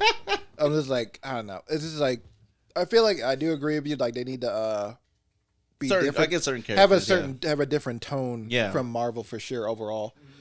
I feel like DC can like really tap in to like the overall absurdity of comic books, and it's like kind of like Suicide Squad did, even though it did it in an R-rated way, but it's like delve more into that like the more into the goofiness of like comic books. Yeah. Usually. Right. Yeah, I think that would be a lot of fun to play with and just like have more. You can tell I have more mature stories than Marvel for sure. But yeah, I don't think every character needs to be like R-rated or anything like that. But like I would like to see more R-rated superhero movies for certain characters. Maybe like make the Batman movie, whatever they make there, on like an R-rated one. I don't know. Or just like what's another character they can make rated R? Maybe like I don't know, Justice League Dark. Like the more the occult Justice League characters that are just like supernatural. Something like that would be cool. You know, the thing with Batman, like he doesn't want to kill anybody. Yeah. But like, dude, you're jacked. You're in a fucking souped up suit. Yeah. And you're punching these dudes in the fucking face like 5 times. They're dead. Yeah. Like, you know, you're And he flinging. knows how to kill people. Yeah, It's like- like he's You're flinging these I won't kill motherfuckers you. around I'll and just shit. beat you mercilessly. Yeah. Go to jail. Until I like mean, go to jail just like on the way to death. until you stop breathing, Yeah. and then you come back to life at the hospital. like like, those- I won't kill you, I like those but you will memes. beg for death. I like Yeah. those memes where you're just like beating the shit out of someone. It's Yeah. like for a very long time. It's like, now talk. Tell me what I need to hear. With a broken ass jaw. Yeah. Like, fucker, you just beat my ass. Like, I'm done, man. Like, just finish me off. But the biggest news to come out of this is the, you know what it is, Jonathan. Yes, so apparently plans for Man of Steel 2 have been canceled as well. Not just Man of Steel 2 has been canceled, but Henry Cavill is Oh, right. is officially gone Mm-hmm. as Bye-bye. Superman after his brief return. What is See, it, this like a week? yeah. Oh God, you know something about all that, because I'm like, okay, me being a fan of Superman, of the character in the comic books, I have not liked Henry Cavill, Zack Snyder's interpretation of the character. Right. And you But- made that clear. Yeah, I made that clear before. Jonathan, sorry, I don't love everything that comes out their assholes. But That comes out their ass. I was like, oh, this is great. Oh my God, that's my Superman. But nah, I have not been a fan of their interpretation, but I have seen Henry Cavill show a lot of interest in making a more comic accurate Superman, because I think he's a bit of a nerd guy in real life. Like he plays video games and he's a fan of comic books and all that. So he's like really into it. Mm-hmm. So he knows what's up. But basically, I think pretty much for years he has been waiting for his own Man of Steel movie again. And like, I don't know, 7 years or something like that since the Justice League came out in 2017. And basically was waiting all this time. Then The Rock came in with his tequila bottle. I was like, okay, Henry, Fuck it Fridays? we're was gonna, it? yeah, feel good fuckers. Feel good fuckers. Come in with the feel good fuckers. And he said, okay, Henry, we're gonna try to bring you back. Mm-hmm. We're gonna bring you back as Superman. We're gonna give you a nice, bright, shiny costume. We're gonna give you a cameo at the end of my movie, and then I promise you will return in the Man of Steel 2, and you will fight me. You might not win. You might not. We'll No discuss promises. that later.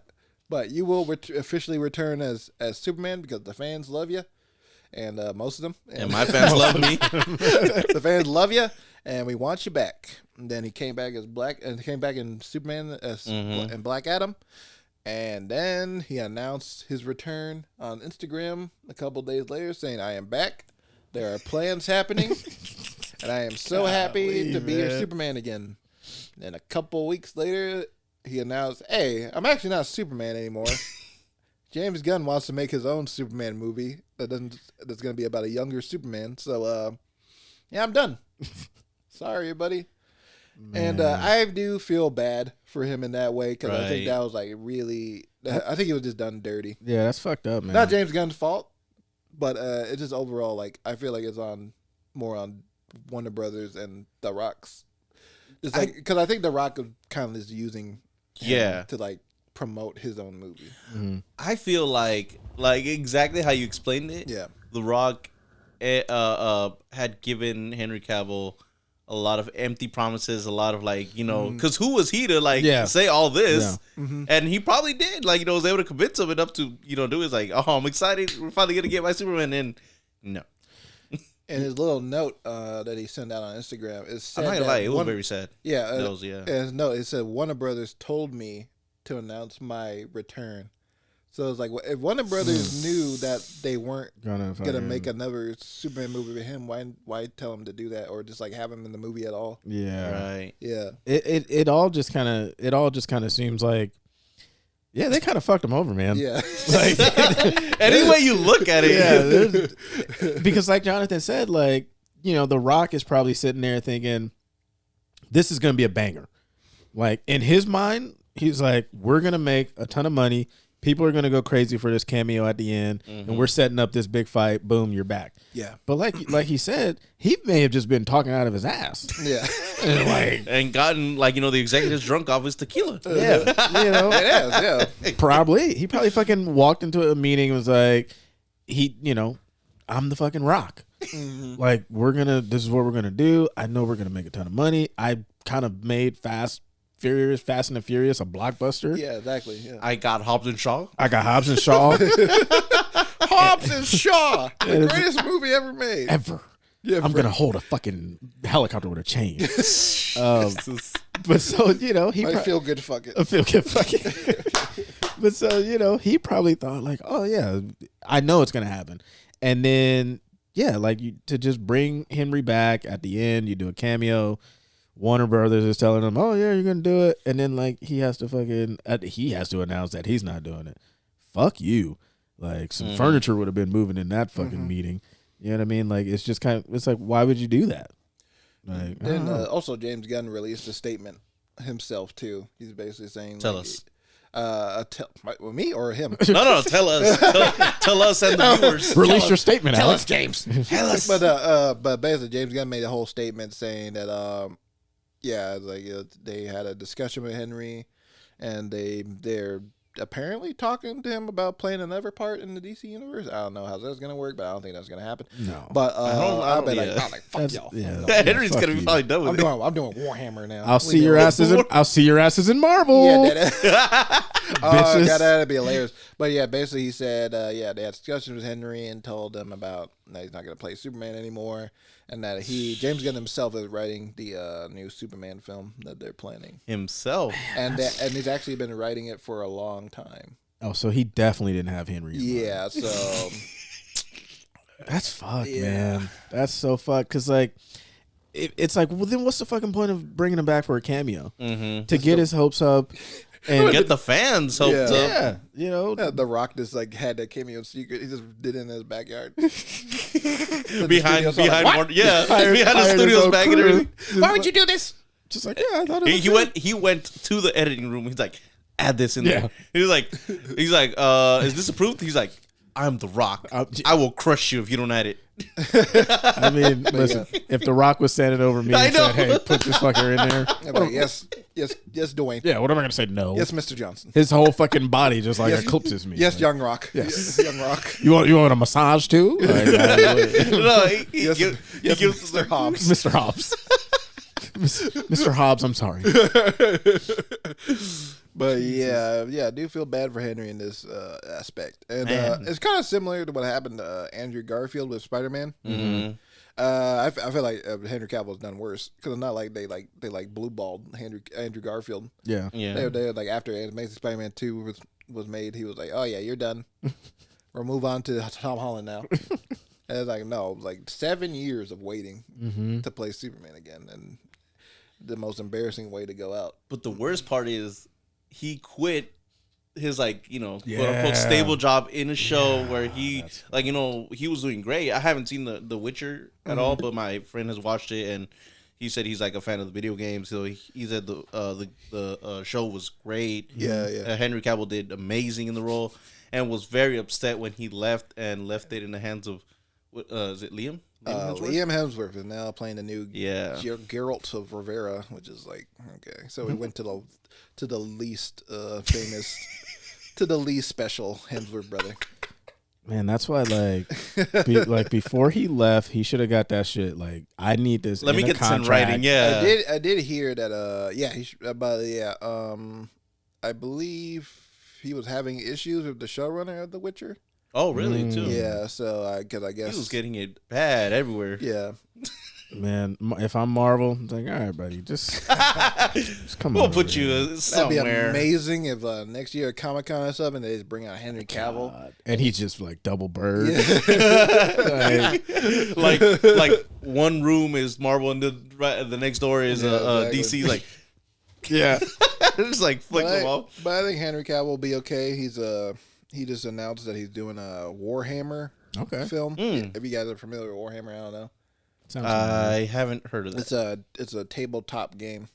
It's like the most famous tabletop game in the world. It's like similar to Dungeons and Dragons, kind of. Oh, okay.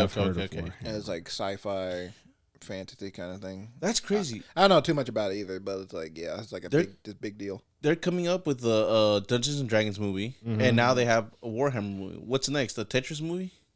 There is a Tetris movie coming out. Are you serious? But is that about the game itself? Yeah. It's more about what happened, the making of the game. Okay, yeah, okay. Like that's more interesting. Yeah, that's more interesting. But yeah, there's a Tetris movie coming. God, what was I gonna say?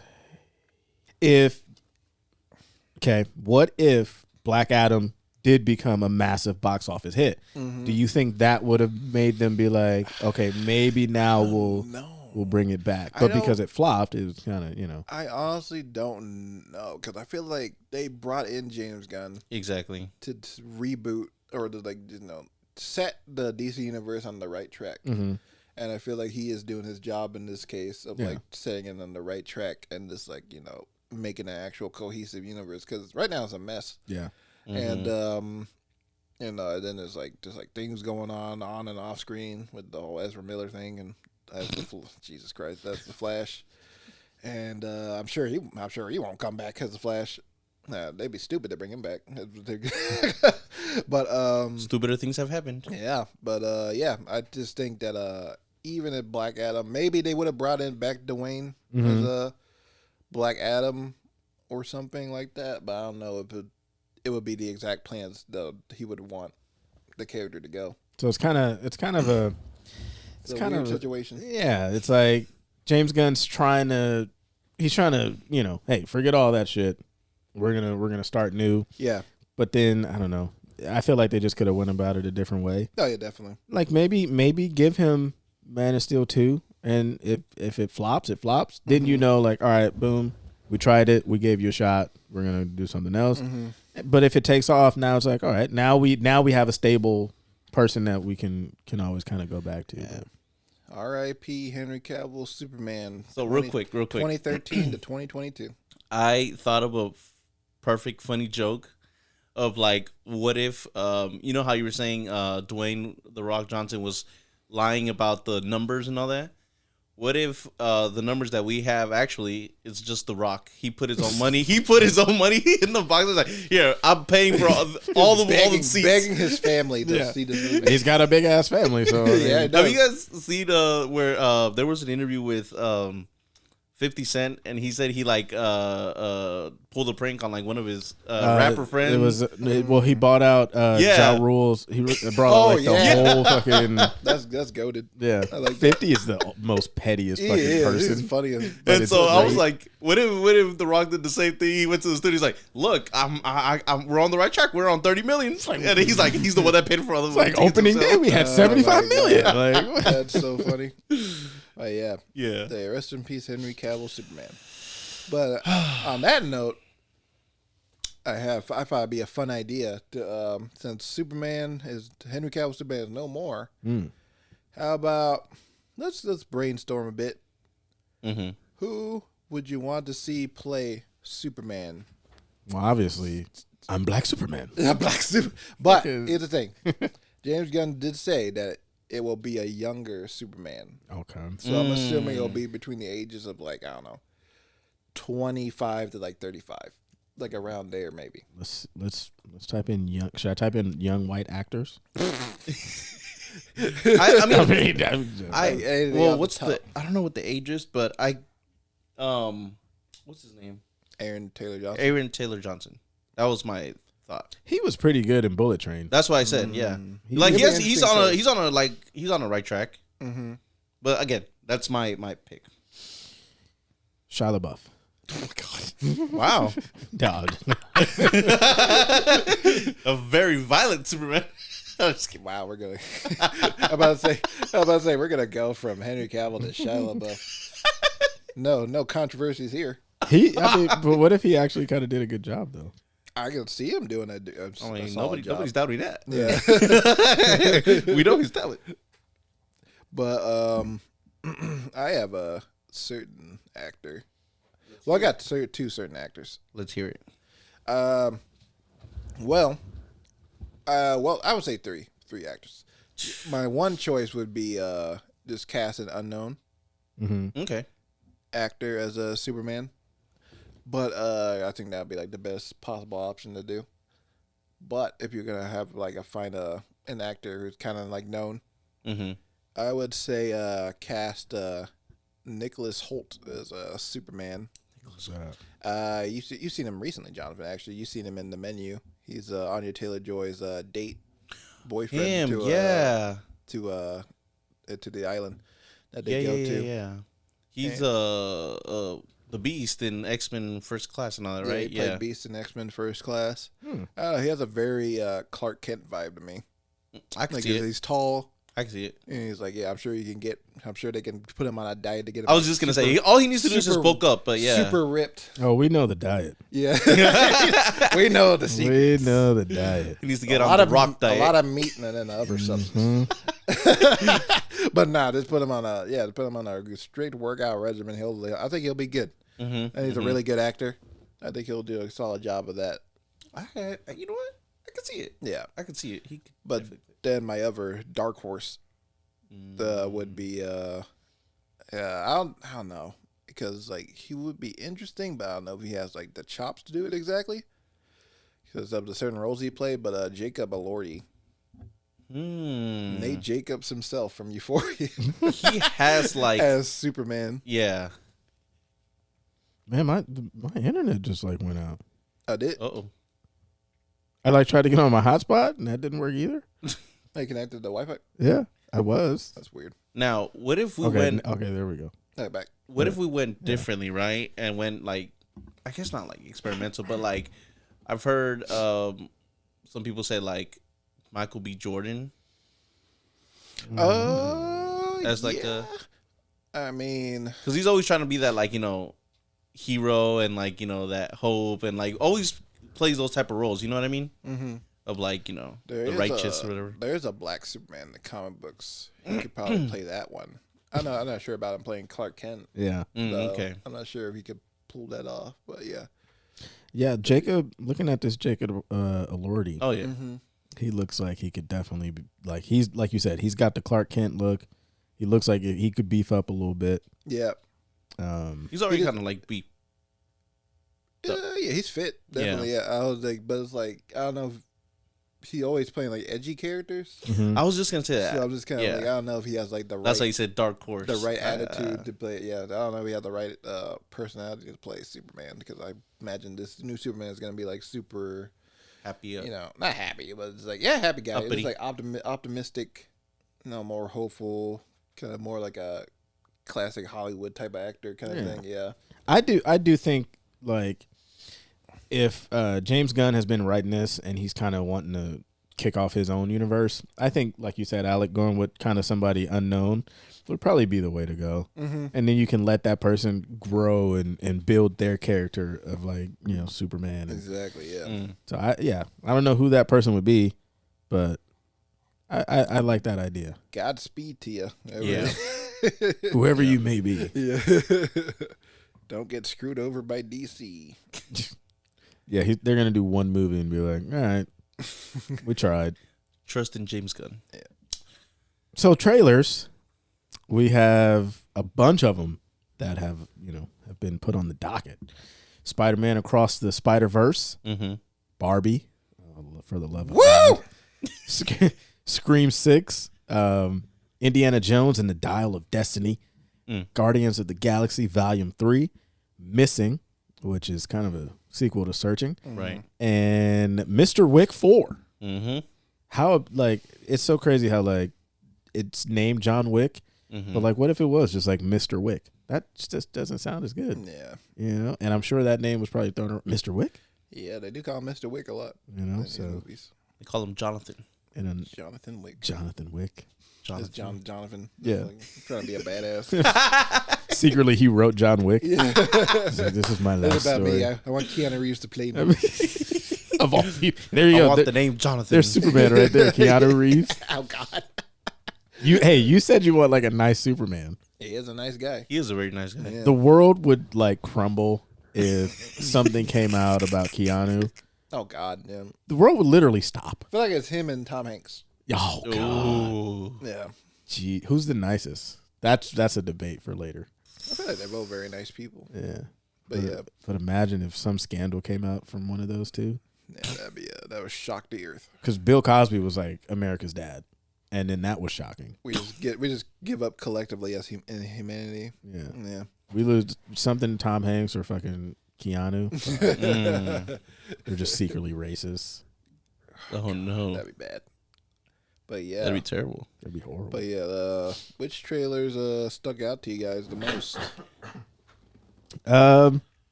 This is okay. This will be a wild card for me. But Scream 6. Wow. I like the idea of, because in that universe now they know that, like, okay, what's the guy's name? What's the killer's name? Ghostface? Ghostface. Yeah. So you know that, like, okay, Ghostface is a thing, and then now they're selling masks of this kid or this guy, and I like the idea that they're in a subway, and there's a bunch of different Ghostface masks, and you don't know who's the actual killer. It's kind of like Clue in a little bit, Right. Yeah. where it's like, how much more really can you kind of tell with Scream? And I just felt like that was a good way to, like, kind of convey, like, hey, this motherfucker's still out here, but now it's popular and people are making money off of him, but he's still a killer. And so I just thought that was interesting. Yeah, I like that. And setting it in New York also adds a new change of pace. Yeah, because usually it feels like it's in the country or some shit. I believe those movies are set in California Okay. usually, but yeah, it's like usually in a small town Yeah. where they usually are. So yeah, it's interesting, and it's like, I don't know, you feel like the Ghostface could literally be anywhere. Yeah. And now, like it could come from a subway, Oh, yeah. or like a One of dark corner, and Like a fucking one of those Alleyway, homeless. yeah. Yeah, an alleyway. There you go. So, yeah, I thought that one was and interesting. people don't react to people screaming Yeah. as much. Yeah, So a lot that they can do with that. Yeah, I like that. it'd be fun. Barbie. I don't know what the fuck that is. Because we should have recorded it, because we saw you watch the trailer in real time. And for those who haven't seen the trailer, the first ever live action Barbie movie is coming out, and it's directed by Greta Gerwig, who directed Lady Bird and Little Women, and I think she's a great filmmaker. and she wrote the script with her. I believe it was her boyfriend or husband or partner. I should say partner. Her boyfriend Noah Baumbach, who wrote Marriage Story. So you got the writer of Marriage Story on this Barbie movie. Jeez. And basically in the trailer, it's like a parody of 2001: The Space Odyssey, where the girls are playing around with their baby dolls, like the monkeys in the 2001 movie.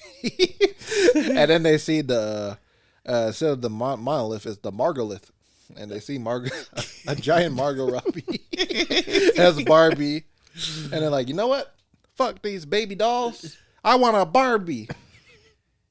And then, and then it transitions to showing some clips of Barbie, the movie itself, and it looks like a musical. Yeah. You got Ryan Gosling in there. You got Shang-Chi himself in there real quick. I think Simu Liu. Yeah, Simu Liu. And Issa Rae is in there for a little bit. I saw her briefly.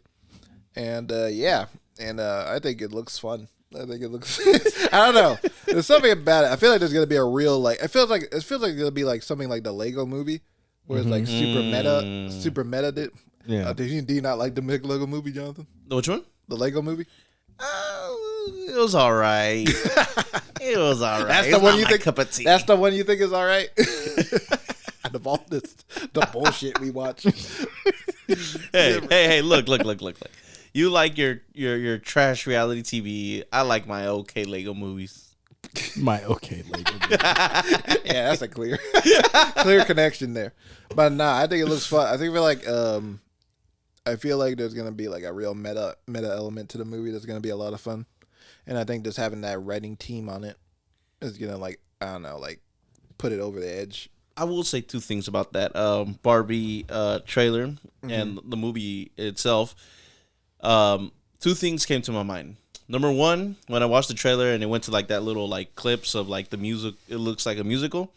The first thing that came to my mind is like, oh God, we're getting La La Land too. La La Land, but Barbie edition. I mean, Exactly. Ryan Gosling's in there. Exactly. Okay, Ryan and then Gosling and Karate Ken. Chad. Yeah. And then Kid. the second thing I'll say is the other thing that came to my mind was Life Size. Do you guys remember Life Size from The one Disney? with Tyra? Yes. Oh my God, yeah. That instantly came to my mind when I've heard Barbie, and I was like, wait, is this real? And then I saw the trailer, and I was like, oh my God. Literally, I was like, is it... Before watching the trailer, I thought it was like a remake of Life Size. Yeah. And then when I watched it, I was like, oh, I guess it's something else. But yeah. You know, it's funny because like looking at the picture of like Margot Robbie and Ryan Gosling, I had saw this on Reddit. Oh. Probably maybe like Yeah, there was like some onset leaks. yeah, like a couple months ago or wow. something. And I didn't know what the fuck this was. I was like, why are they dressed like that? And they're like, oh, they're Barbie and that? Ken. Now it makes sense. But I'm like looking at the cast of this movie. It's like I forgot how stacked it is because you got Will Ferrell What? in this movie, America Ferrera, Hold on now. Michael Cera. Hold on. Now. What? Hold on now. How are they going to be like Barbie characters? I mean, They're not playing. I don't think they're playing Barbie characters because they have Will Ferrell listed as the CEO of Mattel, toy. What is it? the Toy company the company that makes the Barbie movies. Yeah. Oh. Yeah. I think it just says toy company on his what's the name. Yeah, I'm looking at Wikipedia. Oh, okay. I'm just on Google. I'm not as fancy as you, Alec. I'm sorry. And I don't get into the details. No, it's like Wikipedia, and I'm on IMDb. Yeah. You snobby motherfucker. But yeah, this cast is pretty stacked. The cast looking at Wow. it is not bad now. Now I'm looking at it. What the fuck? The cinematographer is Rodrigo Prieto. Oh, he shoots Scorsese movies. What is going on here? That's actually insane. Like, Anne Hathaway and shit? Like, what is this? yeah, this okay. Yeah, see, yeah, this movie's gonna be amazing, Jamal. You're just a hater. I am. I am. But yeah, I'm looking forward to Barbie, honestly. Just to see what this unearths. Because I heard the script is like really great. So Well, So you think it might be one of those sleepers? I feel like it'd be like a big sleeper hit. Where- I mean, the brand of Barbie is already super popular. I mean, Yeah. it's been for years. So I feel like that'll help. Where it's just kind of like, Mm. like you said, meta, where they just know, like, okay, yeah. We're making a silly movie. Mm-hmm. Could be like one of those things. Those are always fun. What is this rated? Do we know? No idea. I'm assuming it's gonna be like maybe PG-13 Yeah. around there. It'd be R, but it'd PG-13. be hilarious if it was R. That's what I was thinking. That's why I asked, because I'm like, I don't think it will be. 'Cause Like, man. fucking Mattel and yeah, they're probably like, yeah, you will not. You do will that. not.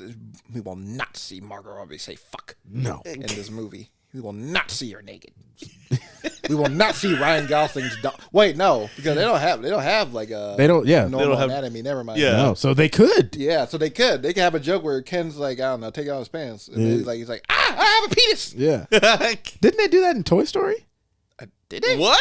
I think they Toy Story 4? Right? No, not 2 or 3. because They have a Ken. they have a Ken in Toy Story, Yeah. and I feel like they may have hinted at a joke like that or something. They like probably did. Yeah. Pixar usually does dirty jokes sometimes. that. I mean, but it's like right there. Like you kind of have to Yeah. make that one. That'd be funny, honestly. But yeah, God, see now if it was rated R and they're trying to fuck, it is. yeah, come on, Yeah, man. that'd be funny. They kind of made fun of that in Booksmart. Remember, Alec, when they were chipping out? Oh yeah, Yeah. that was funny. Yeah, but yeah, Jamal's like, but yeah, Barbie coming to us in July 2023. But the other trailer that stuck out to me was Spider-Man Across the Spider-Verse. Mm-hmm. That's the sequel to the Spider-Man Into the Spider-Verse, which I think is an incredible film, incredible animated movie. Have you guys seen it? Yeah. All right. It won an Oscar, right? Yeah, won Best Animated Film. And, yeah. Well deserved. Let me see I what's think that. you would enjoy it, Jamal. Okay. Yeah. It's very good. But yeah, it's gonna be the sequel to Spider-Verse, and it looks like we are going to meet even more Spider-Man, Right. including the one from the PlayStation game Yeah. that came out recently. I saw him in the trailer for a little bit, Nice. and the villain, I believe the villain is played, or at least one of the villains, Spider-Man 2099. He's gonna be voiced by Oscar Isaac. That's good. Uh-huh. Let me check out the cast for this movie real quick. 'Cause Isn't- I was like, oh, Issa Rae's in this movie as well. Isn't Childish Damn, Gambino in it too, or something? I don't think so. I saw something about him with. Yeah, we have Haley Steinfeld, Oscar Isaac. Childish Gambino was in No Way Home. No, he was in Homecoming. Homecoming. There you go. Oh, Daniel Kaluuya's in it. He's playing a Spider-Man. Okay, Whew. that'll be interesting. Yeah. They have to have like the Spider-Man have his facial expression. That'd be amazing. That'd be amazing. That'd be so great. How you doing, mate? Yeah, I think the animation. I love how the way they mix different animation styles Oh yeah. into one movie. I think that's gonna be really fun to see again. So yeah, I'm really excited to see that. Yeah, the trailer was nice. Like watching it, and then like you said, like the way that they kind of mixed in different animation styles. Yeah. It's like 1 minute you're watching a movie like that, and then you're switching it up. So very interesting. Yeah. Yeah, looking forward to that. You have anything to say about it, Jonathan? No, I'm just excited to see the new Spider-Man character. The what is it? Spider-Man 2. Wait, what did you say? 2099. 2099. Yeah. Yeah, he's a Spider-Man from the future. Future. Yeah. Yeah. I haven't played the game, so I don't know much about that character. Is he in the game or is he? No, he's from the comic books. And, Okay. but yeah, he's I believe he's a part Latino. Yeah. He's a part Latino. He was like he was the I think a friend told me his name was like Miguel or something Miguel like that. O'Hara, yeah. There you go. Yeah. Okay. So it's and especially since voiced by Oscar Isaac, I'm like definitely very excited. Yeah. And the other trailer that I did like a lot was the trailer for Indiana Jones and the Dial of Destiny. I'm a big Indiana Jones fan, so like highly anticipating this trailer coming out. But I really did. It's not directed by Steven Spielberg this time around. It's directed by James Mangold, who directed Logan and Ford v Ferrari. Okay. So I feel like this is style of Ford v Ferrari already fits Indiana Jones. I feel like, Yeah. but I think the only issue that I have of it is it looks a little bit too digital at points. So you want it to look like the old ones. They have it shot on film. Mhm. Like, yeah, but like that's like The way Spielberg does it. the way he does it. Happy birthday. And, but yeah, to have it the way he does it, and it's like I have a less glossy look to it. Mhm. I like the real grim and dirt of the original ones. Keep that old feel of it. Yeah, exactly. Yeah. The vintage look to it. And but yeah, Harrison Ford looks great. Yeah. He looks like he's doing a lot. They for a scene, it looks like they de-age him. Yeah. Make him look like he did like in the very first one. And he's 80. Yeah, he's 80 years old now. Man. Yeah. It looks like he's doing a little bit some of his own stunts. Yeah. Well, Which is cool. because I had watched it before we came on, and I had asked you, I was like, did they de-age him? Mm-hmm. And you were like, yeah, because I'm like, damn, he looks like, like really good. But yeah, and I'm excited to see, because I feel like this movie is going to be about time travel. Mm-hmm. It seems like, and just from the title of the movie is called The Dial of Destiny, and they're talking about like the past a lot in the trailer. Yeah. Yeah, so I feel like, and then Mads Mikkelsen's playing a Nazi, and I feel like he's probably gonna want it to, like, I don't know, make the Nazis win. Oh yeah, Make the Nazis win. but yeah, I think it's gonna be a real fun one. Yeah, it look like I said, the trailer looks great. Watching it, I was just kind of like, all right, man, like, all right. I've actually never seen any of the Indiana Jones either. Oh wow. So Okay. I might have to. The child in me was very excited when I saw the trailer. What? The child in me, you know, You're little pregnant? childlike that little no. boy inside you. Jonathan Yes. is pregnant. Oh my Oh god! my God. Congratulations. Is this the baby shower? No, but it looks great. It looks great. Like, you know, just like the epicness of it, you know, still looks the same from all the other ones. Fucking Disney and their manipulations. Because I'm just like watching the trailer. I'm just like, okay, I will not be tempted by the nostalgia. And then they played that goddamn theme song. I'm just And like, just reeled you in. Disney, you got me. Damn it. I hate you, but I love you. yeah, play that goddamn Indiana Jones theme song. Very slow and like, Yeah. yeah. And it starts building up towards the end. I'm like, God damn it. Looks like a great adventure. But yeah, I'm excited to see that. Mm-hmm. Speaking of being excited, how about Jamal had a great idea Yeah. of listing off movies that we're excited to see in 2023. Yeah, so I knew Jonathan wasn't going to have this edited before Christmas. Yeah. And so Because he's Jonathan. because he's Jonathan. Because I was like, oh, we could like Did you just kiss the microphone? What is I it? said, let's see if you had your sound effects, you could literally, but whatever. We'll never. This entire what is the entire runtime of this show that we're doing this show? He just like never does anything we tell him to do with the sound. Nothing. He's just like, yeah, It's I'm just not like, doing this. fuck you. Yeah. But yeah, But I had, I was like, oh, we should kind of like name off our top 3 like Christmas movies. Mm-hmm. And then I was like, yeah, he's not gonna have that shit done in a week. And so I was like, all right, well, let's do movies and TV shows that we're excited for in 2023, because he'll probably have it done in February. yeah. So in February. he just caught that. I was like, not even January? Just caught that. Jesus. So I'm excited for movie wise. I'm excited for Creed 3, John Wick 4. I think I wrote it down actually. TV shows, I'm excited for The Last of Us.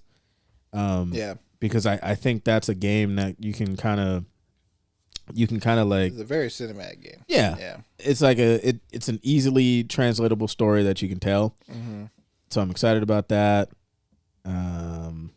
God, there's other ones. So Alec, you can go while I look for my list. Yeah, I have a big list of things I'm excited for. Jesus. Yeah, and just to take a brief look, Oh, you really have. I made a list. Mine's smaller, But but yeah. I'm gonna mention just like the biggest ones. Oh wait, I had wrote my list on here, and then it got deleted. Oh my god! Oh, Right into the trash. damn. Okay, let me. You want me to still go? Or you, Yeah, go ahead. Okay, yeah. So first off the list, I'm just gonna shout out our boy Ray Raimundo with Shotgun Hey. Wedding. I'm excited to see that movie with him. Interview in the Archive. What is that? Episode 5, maybe. Believe I so. don't Yeah. know. Jamie? but episode 5. Shout out to Ray. Ray, we still got to get you your shirt too, buddy. If you're listening, we haven't forgotten. Yeah. We're getting to you soon. Merry Christmas. It's on its way. Santa's a little bit late. But yeah, I'm very excited to see Ray in that. And then there's a movie called Infinity Pool. Looks like a horror thriller type thing. It's directed by the son of David Cronenberg. And Pulling up movies nobody knows about. yeah, and God damn it. No, not like that. I mean, like movies that like I haven't even been, There's a trailer out for it. Oh, I didn't even know the trailer was out. Son of a bitch. sorry, I'm not listing off all these Marvel movies. Sorry, I'm like, the new Disney movie's coming out. Fucking. Anyways. Oh my God. That's his whole list. He just shitted on his whole list. I'm about to say, yeah, he's changing it right now. Yeah, he's like, no. He's like, just kick off Ant-Man.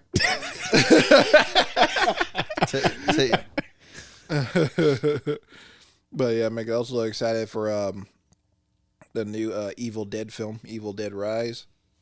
That's gonna be fun. And Fast and Furious 10, you know that one, don't Of course. You know that one, you stupid bitch. That's popular enough for you. I'm waiting for Hobbs and Shaw 2, actually.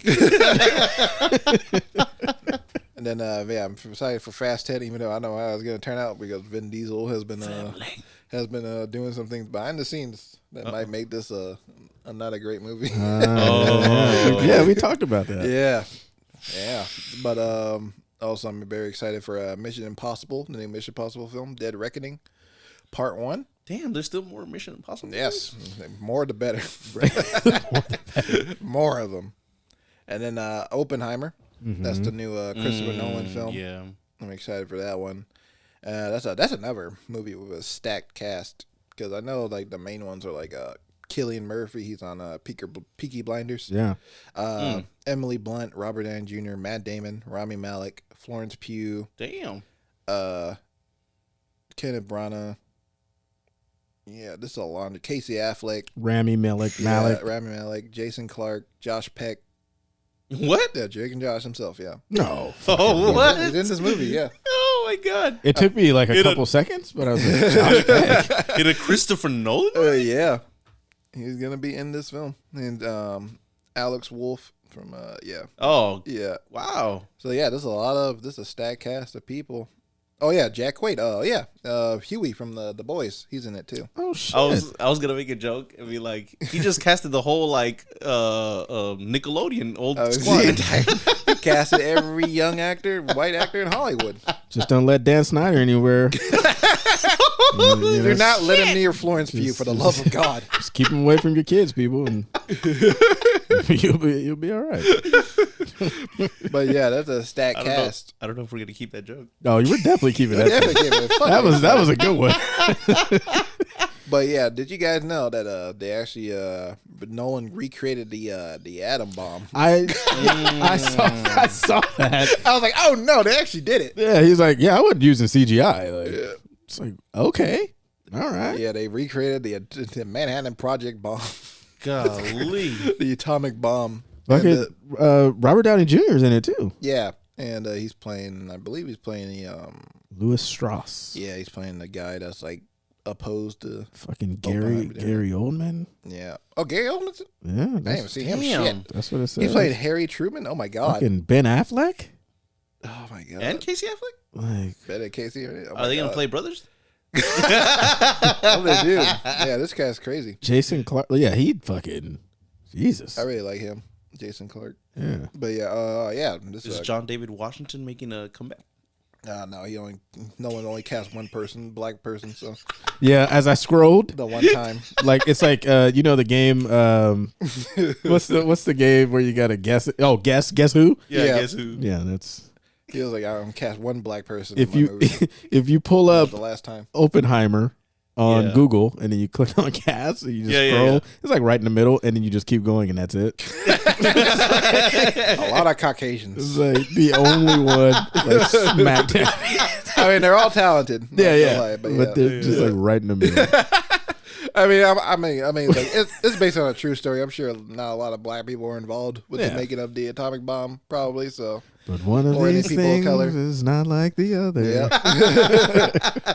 But yeah, I'm excited to see that one. Christopher Nolan's new film. Yeah, that looks like it's going to be really good. And there's also Jonathan, you'll be interested in this one, even though you haven't heard this movie. It stars a person you simp for, I don't know what you're talking Zendaya. about. Zendaya, I know you talk about her a lot. All the time. And it's a movie called Challengers that she's making, and I believe it's directed by the director of Luca Guadagnino. He's directed Call Me by Your Name, and the Suspiria remake. Oh, And this film, it's called Challengers, and it follows three players who knew each other when they were teenagers, as they compete in a tennis tournament to be the world famous Grand Slam winner, and reignite old rivalries on and off the court. That sounds interesting. Yeah, sounds like a drama. Yeah, stars Zendaya. Okay. She's like the main character in it. But yeah, I'm looking forward to it. I really like this director. So, and I like Zendaya as an actress. I know Jonathan likes her a bit too much. hey. And We'll move on. Oh no, we're gonna talk about this, Jonathan. since you don't like my list. I didn't say that. Too bad. Too bad. No, I'm just being petty. And also, of course, I can't forget to mention the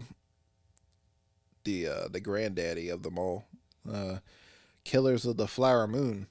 This is directed by Martin Scorsese. The King is back, Another one. and this one stars Leonardo DiCaprio and Robert De Niro. Oh, what is this? And you guys will be interested in this one because this is about the origins of the FBI. Oh. And What's the name of this? It's called Killers of the Flower Moon. Killers Oh, of the that's Flower definitely gonna be Moon. good.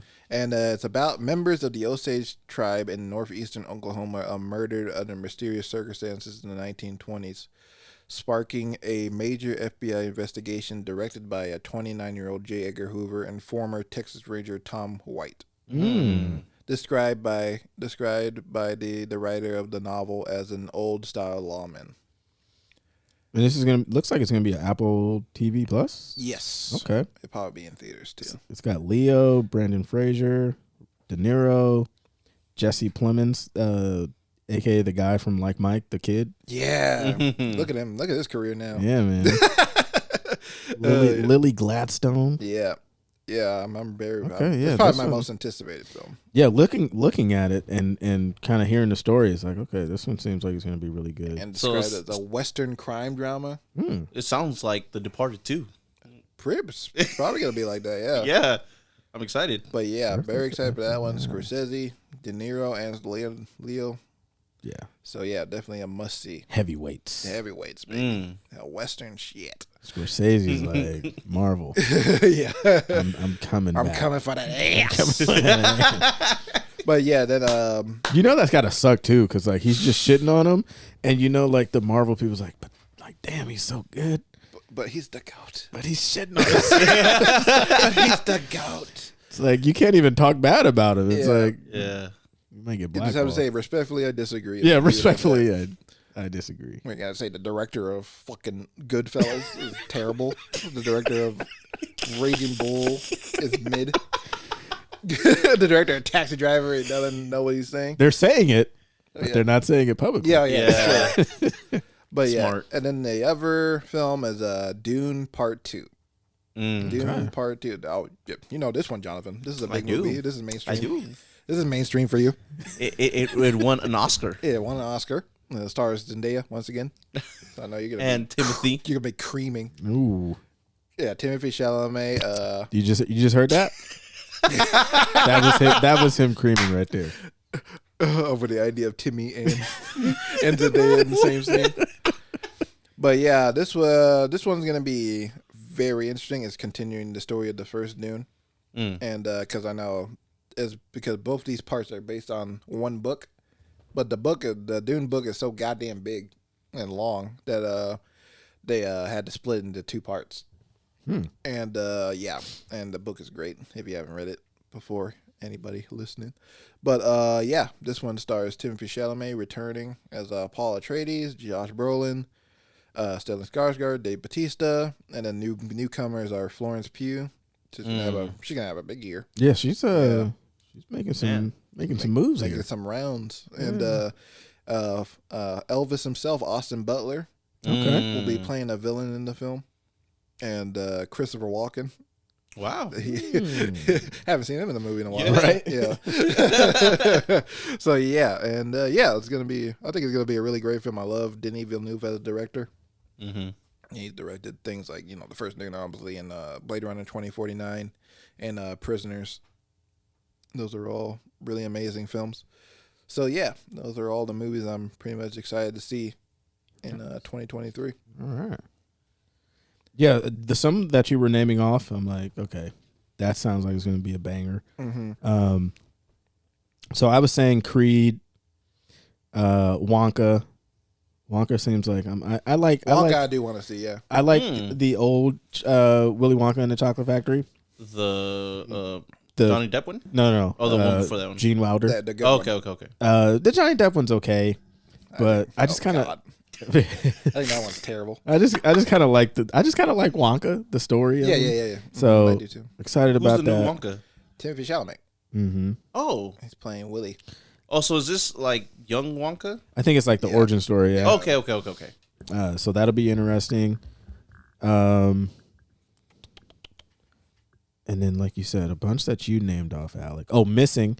I like that style of kind of like the I guess I don't know if it's POV, but like from in like unconventional filming technology things. Very new, yeah. It's definitely like searching. Like it's pretty much like searching, just missing a missing person. Yeah. But I'm excited to kind of see how they tell it, and just kind of which way they go. Right. Yeah. It's like they flipped the idea of it. Yeah. Before it was the dad looking for the daughter. Now it's like the daughter looking for her the mom mom. or her It's like parents. Nia Long as the mom, right? Mm-hmm. Yeah. That's kind of a. She's probably not going to be in the movie much, and it's like, it's Nia Long. Like you kind of want to see her. I watched that movie. I kind of hope like the parents were just like, man, fuck this girl, we're gone. Yeah, that'd be funny. If this like this dipped. Yeah, they're off in some like fucking paradise. Yeah, that'd be great. What kind of content? OnlyFans. What? What'd you say? What? Who? I didn't say content. Oh, I thought you. I heard content too. Oh, you said it? No, I didn't say it. I heard content too. No, nobody said it. Is there another person in the Anyway.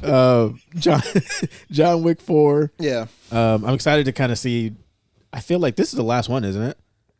Before they start doing like their stories and all the other stuff. Maybe, yeah. I haven't So, really checked. who knows? They're making more John Wicks, but yeah, I'm assuming this might be the final one. So I'm excited to see how they wrap it up. wrap up? Yeah. I feel like with John Wick, like the only way this can wrap up is if he dies.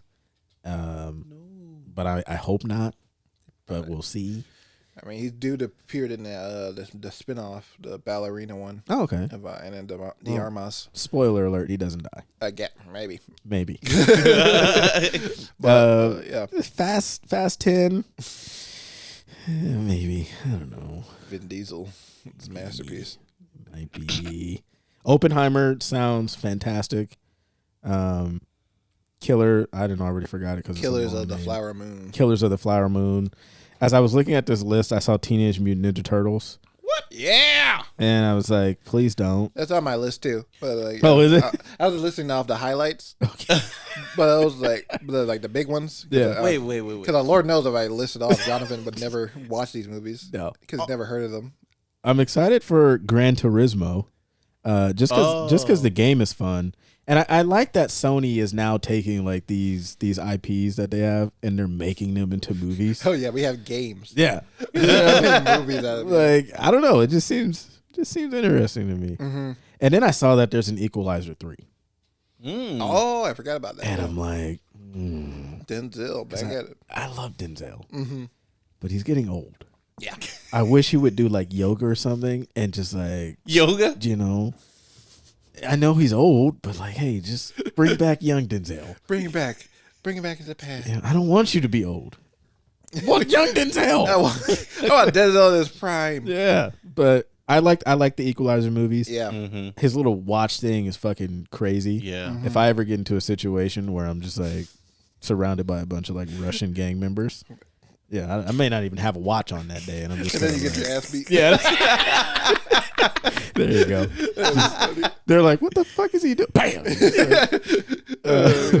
Yeah, and then show wise, The Last of Us. Saw shows, yeah. And then I was looking, there's this show called White House Plumbers. And it's going to be on HBO Max with Woody Harrelson. And I guess it's like how they established the White House Special Investigation Unit in the wake of like the Pentagon Papers to stop the leaking of classified information. I'm literally just reading it. So that sounds pretty good. I love Woody. And I feel like him in a show, like he's great in True Detective. Yeah, that's an amazing show. And so I feel like him in kind of anything in HBO, like it's a good little match. So that's kind of what I'm excited for now. But I'm sure like the list will grow. I got some anticipated shows. Yeah, I have Last of Us on mine too. And this show, Gen V. You guys know what that is? I think I literally just scrolled right past that. Gen V is a spinoff of The Boys. Oh, And it is Gen V, yeah. It is about a college. It is going to be about it's about college students who want to be superheroes. yeah, that's gonna be insane. Yeah, and they described it as The Boys meets Euphoria. I believe that's how they described the show. So, and they put That's out interesting. They put out a little trailer for it. It looks insane. Yeah, I'm tempted to click on it, but I'll watch it later. Yeah. Yeah. And then the other show I'm also excited for is a show called Copenhagen Cowboy, Ooh. and it's a crime show, and it's directed by the director of Drive, Okay. and it looks like the most artsy thing, artsy action crime show ever, and I want to check it out so bad, just to see how insane it gets. Mm-hmm. So yeah, he's a interesting filmmaker. That the Weekend show seems pretty good too. The Idol. Oh yeah. I don't know exactly what it's about. A rising pop star and a self-help See, Jonathan got guru. excited. He's like, He's like, yes. I know what this is. No. I know things. He's like, No. I know popular I things. laugh. I know some of these vids. I laugh because Alec hates The Weeknd for some reason. I mean, I didn't say I hate him. Yeah, you I did. I didn't say I I never said I hated him. Oh, now you say that. I'm just kidding. I didn't think he's overrated. So that, I guess that But could be a discussion. I do want to. I've heard great things about Succession. Succession's good. And season 4 is coming back next year. So I need to probably get on that. So yeah, that's kind of what I'm looking forward to right now. How about you, John? So movies that I'm excited for, I didn't even look up shows that are coming up in 2023. But for movies, I have Shazam 2. Is that next year? I'm pretty sure it's next year. Yeah, it is. Yeah, Shazam 2, Joker 2, Spider-Man. See that all comic book stuff. Oh shit, yeah, Joker See too. that Yeah. see all that comic Yeah. book stuff. Hey. All the mainstream. Spider-Man Across the Universe, John Wick 4, Blue Beetle, See more comic book stuff. Oppenheimer, and Congratulations, the Nolan movie. Joker is 2024. Look at you. I fucked up. I got Jamal's hopes up. And then Deadpool 3. Is that next year? I don't think that is next year. They haven't even started filming it. Just making okay. shit up. You're just putting out release dates. Like all these superhero movies I'm excited for. Unless he has inside information. He's Coming out tomorrow. just over here. Deadpool 3, they haven't even started filming yet, but that's coming out next year. Joker 2 next year. Like, But I wanted to talk about Teenage Mutant Ninja Turtles real quick. yeah. Go The ahead. new one's coming out because this one is gonna be produced by Seth Rogen. Wait. Is this a continuation of like the last ones, or is this No, just it's a whole new It's a new thing, Gotcha. and it's gonna be produced by Seth Rogen, Interesting. and it has a similar animation style to Spider-Verse, I believe. So it's not live action. I was gonna No, say it's yeah. not live, but no, it's animated. It's animated film. Hey. Yeah. I'm a little more excited now. And I Than saw Yeah, the picture that they released of it, and they look like legit teenagers Okay. this time around. Not like those Megan Fox ones where they look like Fucking Ronan. Giant- whatever they look giant football linebackers. like. Fucking gigantic people turtle things. They're like 6'5", like Talking- giant. they're not teenage mutants. They're young adults. Those are Mutant Ninja fucking Turtles. nigga mutant ninja turtles right there. Remember that Nigga Turtles? Fucking yeah. Did you guys ever watch that on Yes. YouTube? Yes. Shit is fucking hilarious. I have not seen Absolutely that. What is fucking that? We'll hilarious. show you after, Jonathan. It It's sucks funny. that he Oh my doesn't God. do it anymore Yeah. because he just does like video game stuff. Yeah. But when that shit first came out, That was the best. holy shit, that shit is so much. That shit is so funny. Literally, you guys know they hired him. Fucking, it's to write it's this. real 85, man. If you haven't checked him out, like he's fucking hilarious. Come on the show. But yeah, I mean that's why I'm looking forward to that Teenage Mutant Turtles movies. Now that you say that it's not live action, because when I saw it, I thought, oh, it's Right. live action, Right. And so now I'm like, okay, maybe I might get back into it. Yeah, I mean, I like the older live action ones, but the new ones, like you said, yeah, they're bad. And Yep. real quick, there's a show called Shrinking. It's got Jason Segel and Harrison Ford, and it's like a psychiatrist who starts telling his patients what he really thinks of them. And I think that's going to be on Apple TV Plus. Is Harrison Ford the psychiatrist? I don't know. I think it might be. That'd be great. I think Jason Segel might be the psychiatrist Okay. because I think his wife dies, and then I think he just kind of starts like to go off the fucking deep end.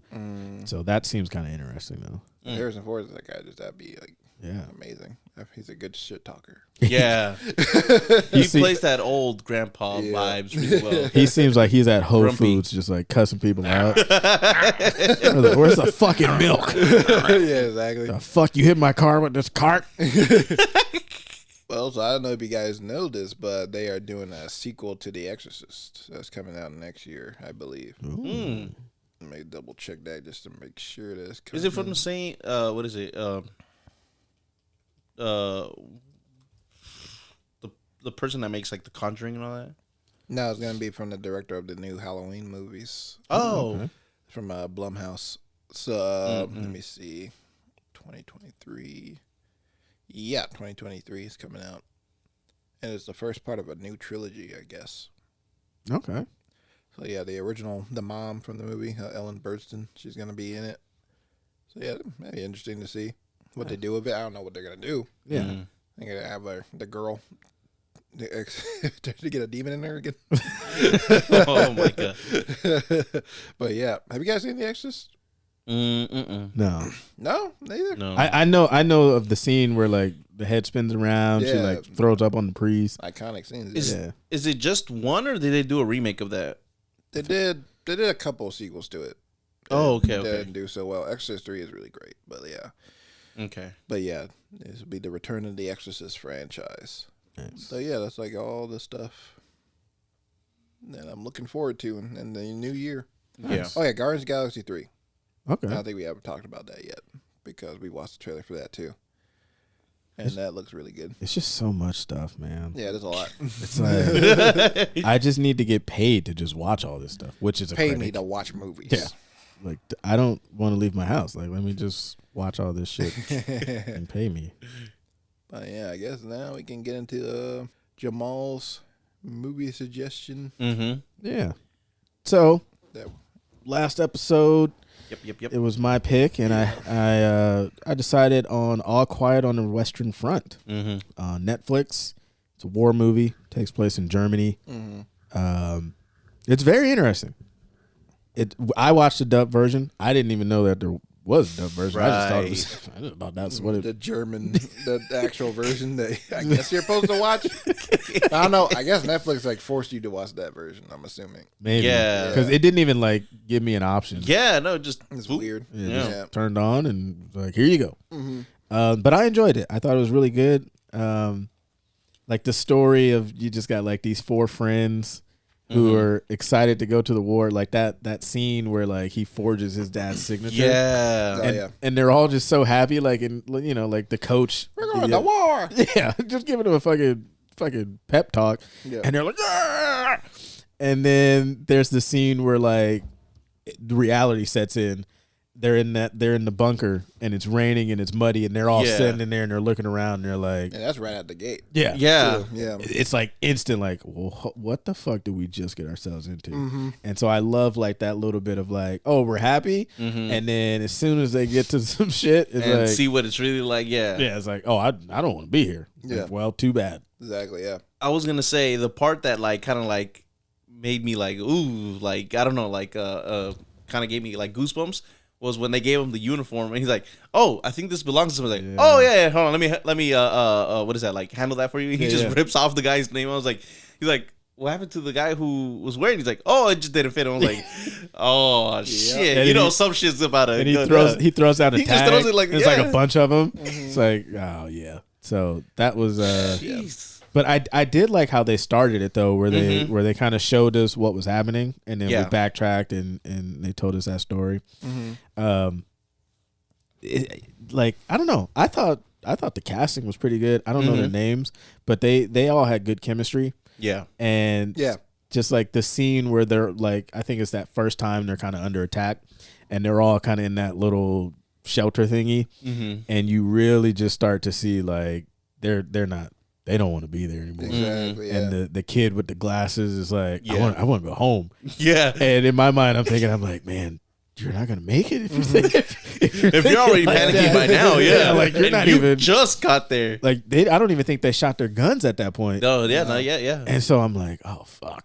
And then they see like the guy fucking get blasted, Yeah. and come flying down the stairs. Fuck that. Yeah. Exactly. Like that shit was like some traumatizing shit. Yep. But I think it set the stage like really well for it. Mm-hmm. And I like that they kind of hit us with all that kind of in the beginning. Yeah. Because then like in the middle of it, it kind of like slows down a little bit, and it's more kind of like character building and things like that. And you're just kind of following these guys who are just in war. Yeah. I do like the scene where like I can't remember their names, but they run to the person's house, and they steal the fucking chicken. The first time they do it. Yeah. And I'm like, all right, that's cool, that's fun. That's fun. Yeah. Come back around to it. And then they come back around to it, and so you're sitting there. You know, they've already, spoiler alerts. You know, they've signed the peace treaty. Yeah. And it goes into effect at 11. Right. And now you just see like, oh, the relief. Yeah. And I'm thinking, okay, cool. And then they go out to the thing, and the guy farm, yeah. to the farm, and the guy was like, "Oh, you go this time." And I'm thinking, oh man, I'm like, somebody's not gonna make it. And you guys are like hours away from just being done. And then the fucking, he comes out. Yeah. They run away. They get the chicken, and then the fucking kid comes back. No, well, the second time around, they didn't get the chicken, remember? They just got eggs. Oh, yeah. They got eggs. They got the eggs. And so then the kid's like in the fucking forest with Because the dad, remember the dad sees him, he's like, man, I wish I could get these fuckers. Yeah. And then like, all you see is like, in my head, it was like a little 11. Right? 11. It looked like 11 with the hair. How did you say 11 in German? Dosh. Einstein. But yeah. So the little kid's standing there, and I don't understand what really happened. I'm thinking maybe he shot the little kid. Yeah, I think he shot him. Okay, Yeah. but then he got shot too, and I'm like, damn, well, he's gonna make it, hopefully. Yeah. Then you get back to the fucking thing, and it's like, oh, you could have left him there. It's like, fuck. But I like how they kind of told that story where just like, they didn't really show like him. They focused on, God, what is the guy's name? You know, Alex. Cat? Is that the main character? Is it I believe his name is K-A-T? Oh, Yeah, Peter Peter. and Cat. Yeah. Yeah, those were like the main two, yeah. And like, it was just kind of that realization of just like, oh shit, he's dead. Oh, his name is Paul. Mm-hmm. Who? Paul. Yeah. Paul. And then they're like, all right, well, fuck. He was going home to his wife, his kid. They were gonna do something together. Now that's gone. And then the guy says, yeah, we're gonna sign a peace treaty, but that's happening at 11. I know. And I'm watching it. That I'm caught like, me off guard. I'm like, fuck. Because it's like, what can you do? Yeah. You can't just hide like, in a fucking tree somewhere. Then that general dude's like, you know what? We're gonna get the final word. Yeah. We're gonna go I ham was on like, him. no. Yeah, it's bad. And so as soon as he said that, I kind of knew that Paul wasn't gonna make it. And then but the way that they did that scene where he's in the little fucking bunker thing and him and the guy are fighting and they both look at each other and they're like, bro, we just got like a couple minutes. Just hang out here. Yeah, let's just chill out. And then, and I'm like, oh, fuck. That's just such a great like moment to me because he was so close. Yeah. And then like the guy just literally stabs him in his back. And like you can't really see it because it's dark and all that, so you don't really like expect anything. You're like, okay, they're both gonna come out as alive, and then And the fucking other guy, he can't he can't tell him, oh, don't kill him. Yeah. You know what I mean? Like he just 2 seconds ago he was trying to fuck me up. Exactly. But they had it's just like just that split second of like, dude, I don't want to be here. You don't want to be here. Let's just hide out and we're done. And then he walks out and he just fucking falls over. And then that new kid that he had as they're going back to war picks up his tags and it's just like, damn, man, like you were right there. Yeah. But it's like I said, if he was to just like throw his gun down when the general's talking to him or something, they would shot his ass right there. Exactly. Yeah. So I enjoyed it. I would give it a mid peak. Mid peak, yeah. Yeah. It didn't seem like it was too long. It had good pacing, good storytelling, and I like that the guy like the friend where he went and just like went to go fuck the girls. Oh yeah. Oh, yeah. I for sure thought he just dipped. I thought too. And he just came back later on. And I was surprised that the friends just let him go. They're like, oh well, we'll never see him again. I was like, he literally just abandoned his post and like I'm leaving. He said, fuck these potatoes. just dipped. And then the other guy's like, all right. I know. All right. I'm thinking, I had my picture. Of Take me with. He's like, take me with you. just go with him. I know. And then he just came back. It was like, He's like, want to smell these pennies? He's like, yeah. And then he got killed. So yeah, I give it mid peak. I enjoyed it though. Interesting. I mean, I didn't see. Again, I went in this with like no expectations at all. Same. And because like I haven't even heard of it, you mentioned it. I looked at it. It was like also I guess like in my recommended on Netflix, and I had suggested to watch it yesterday so I can be ready, and like Alec can be my or you've seen it too. But I wanted to watch it yesterday with my family, with my brothers, and they were like, "No, we want to watch something funny." So we watched Vacation instead. And I was like, okay, I'll find it. I'll find some time today to watch it before I come over. So I imagine him holding his phone driving. almost. Oh shit, that crazy. Oh fuck! Just ran over a cat. So I came here like early and I just watched it. Like I just watched the whole thing, and I watched it in like my car with like full blasting like sound and everything. So one thing, Must have been terrified. Premium audio, right there. So I'm not gonna lie, this I guess enhanced my experience because it felt like surround sound in my car, and so I wrote a couple notes. He's a fucking genius, man. I wrote a couple of notes and was like, this movie had really great color grading, really great cinematography. I loved each and every shot. The sound and the composition was phenomenal. Like I felt like I was in that war, like hearing all those gun bullets around me and all that, and like explosions. I was terrified watching it too. I was like, oh shit! Like driving over here thinking he's about to be in the war. He's looking outside. He's looking outside like, oh shit, they're shooting at me. I don't know. It was just all around. It was a really great film to me. It had like hints of what was it? Hold on, let me pull it up. Yeah, the establishing kind of long wide shots. Yeah, we're like, okay, you guys are really building like this story here and this. Right. Yeah. It gave me hints of 1917. I don't know if you've seen it, but it exactly how it looked like in 1917, and also it kind of gave me some flashbacks of Saving Private Ryan, especially that like what is the Okinawa? No, the like the beach scene. Yeah. The opening beach scene. Yeah, and yeah, I loved it. I love like war movies, and so this one was actually like one of goes up there on my list for sure. Is that recency bias? Is that recency bias? What do you mean? Because you literally just watched it today. It's on your list. Yeah. Like if you were to put. Do you know what? I don't know. I don't know. You don't know what recency bias means? Because you watched it today. Yeah. And is that why it's high on your list? Like if we were to ask you this in March, would it still be high on your war movie list? I think it still will be. Okay. It left a really good impression on me. So much that I even might say it's going to go into Oscar nomination of how good I think it was. I think it will too. See? I believe that. Let's go. Oh God! See, Let's go. See, every time, like see, I definitely. Jonathan's always shitting on me for like, you talk about movies we don't know about. It was great. It was really good. Ooh, what's your rating then? I give it peak. Okay, we kind of could have figured that. but yeah, I really liked this movie a lot. It was great. Jonathan. Yes. Yeah, right. It's my favorite. I like a good movie. It's my favorite war movie. Wait, if I may, there was a sound in the movie where like it goes da na na na or whatever. Yeah. I kid you not. The whole time, this is what I was thinking of.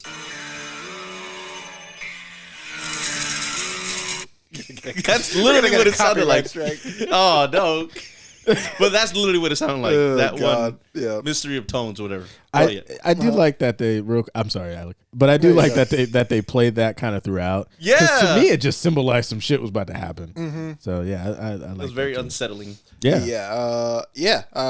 I'm kind of familiar with the All Quiet on the Western Front story because it is based on a book that was made in 1929. Jeez. And how old are you? As I remember reading it back then. But no, it's based on a book from 1929. It was written by a German soldier, a veteran. And basically, like, kind of like not really recounting his time, but like, like overall, it's like summing up what happened over there. Yeah. And it's kind of like known as the first anti-war novel, pretty much, and it depicted as we see in the movie, the psychological and physical traumas of war. Yeah. And because back then, like, PTSD wasn't like a known thing. Yeah. Like it was obviously there. But it wasn't like diagnosed. It wasn't recognized or anything It wasn't even recognized until like the 80s. Yeah. Like it's pretty much very recent thing. Like fucking from Lieutenant Dan. Like. Yeah, exactly. Yeah. Like they didn't know what to do with that until like years later. Lieutenant Dan. Like, just go do it again. Yeah. Why are you acting like this? Yeah. And then it was like the book was turned into a film in 1930. And that was a film that won Best Picture that year. Ooh. And it won Best Director. Okay. So this kind of like already has like that history with the Oscars. A little legacy. Yeah, legacy pick. But yeah, and I believe it's the first film to win Best Picture and Best Director at the same time. Yeah, it seems like it. But I watched this one. I don't think I saw a trailer for it or anything. Yeah. But I don't think I saw a trailer for it and then I watched the movie and I really liked the bleakness that the whole film out. Well, starts off not super optimistic, but like this kid. Yeah. It is like, we're gonna go fight. We probably saw some propaganda films before then. They're probably like, we're gonna go fight for our country. Mm-hmm. We're gonna be so hype. We're gonna be badasses. We're gonna do 360 no scopes on every hoe on this field. You know what I'm saying? Yeah, no scope and more. Like, watch me fucking snipe his ass. And then this them is being like thrown into this shit instantly. Yeah. So first of all, that build up to it, because the score is by these are German names, so sorry if I mispronounce it. Volker Bertelmann. The score done by him, and he does an amazing job with the score because there is there's like an interesting thing he does that I haven't heard in a war movie before, where there's a thing with like that sound is like really like terrifying. It is. Yeah, and it's like, and something I know that he plays it over like a more somber, like classical tone, like music, and I think that kind of like symbolizes like the new breed of warfare that these guys are about to come to, and it's kind of like overbearing on their like their former way of life. Yeah. Like they're used to a certain form of warfare, but this is like a new kind because they got like tanks and shit. Yeah. Coming out, Oh, like, those kids man. come in, they look like they haven't seen a tank before. No, in their yeah. life. That tank scene was When they saw Yeah. the table shake and everything. Yeah, that tank scene was intense. yeah, Yeah. uh-huh. Because I'm sitting there and they're shooting it because they, like you said, Yeah, they they probably never- never probably seen seen that one before. before, yeah. So they're like, oh, well, we shoot the fucking thing. Yeah. And then when they came out with the fucking flamethrowers too. Oh I'm yeah. like, fuck, man. Yeah, that's it. I think that score just symbolizes that. Symbolizes Mm-hmm. like a big old futuristic kind of like way of warfare that they haven't embarked on before. Yeah. which is really interesting. And Yeah. then, like, the cinematography is really, really amazing. I was like, I don't know if I probably have to watch it one more time, but I think I like it more than 1917. Honestly, Yeah. there's more of there's a better story going on with it for sure. Yeah. Even though I think that technically, like, 1917 is amazing, Mm-hmm. but yeah, there's more of like a deep, this is like a deep meaning for like what the war actually is and like the fascism that's going on. With like pretty much like with war, there's like really no winners. It's like pretty much all victims. Yeah. Yeah. Pretty much, and it's like everybody just a pawn in the scheme. Even like the general towards the end of the movie, he just couldn't like let them like sit it out Exactly. for a little bit until it gets to 11 a.m. Mm-hmm. He was like, "Nah, we gotta get the last word in because we gotta put that big dick energy on them." Yeah. Basically, and it's just sick to see that he's treating these people like that. Like and he just, it's because he, like, his father, I guess, was like a war hero. And he wanted that too, and like he just You want didn't. the same legacy and all Gotta that. gotta get a win in for Germany. Yeah, it's man. like, but I do like that it wasn't like an American war story. I was just gonna You say know, that. This 'cause- is, I think, one of those like war films that I've seen for the first time that they didn't like see it in the perspective of like hero or whatever, like in like the winning team or whatever. I don't know if you know what I mean.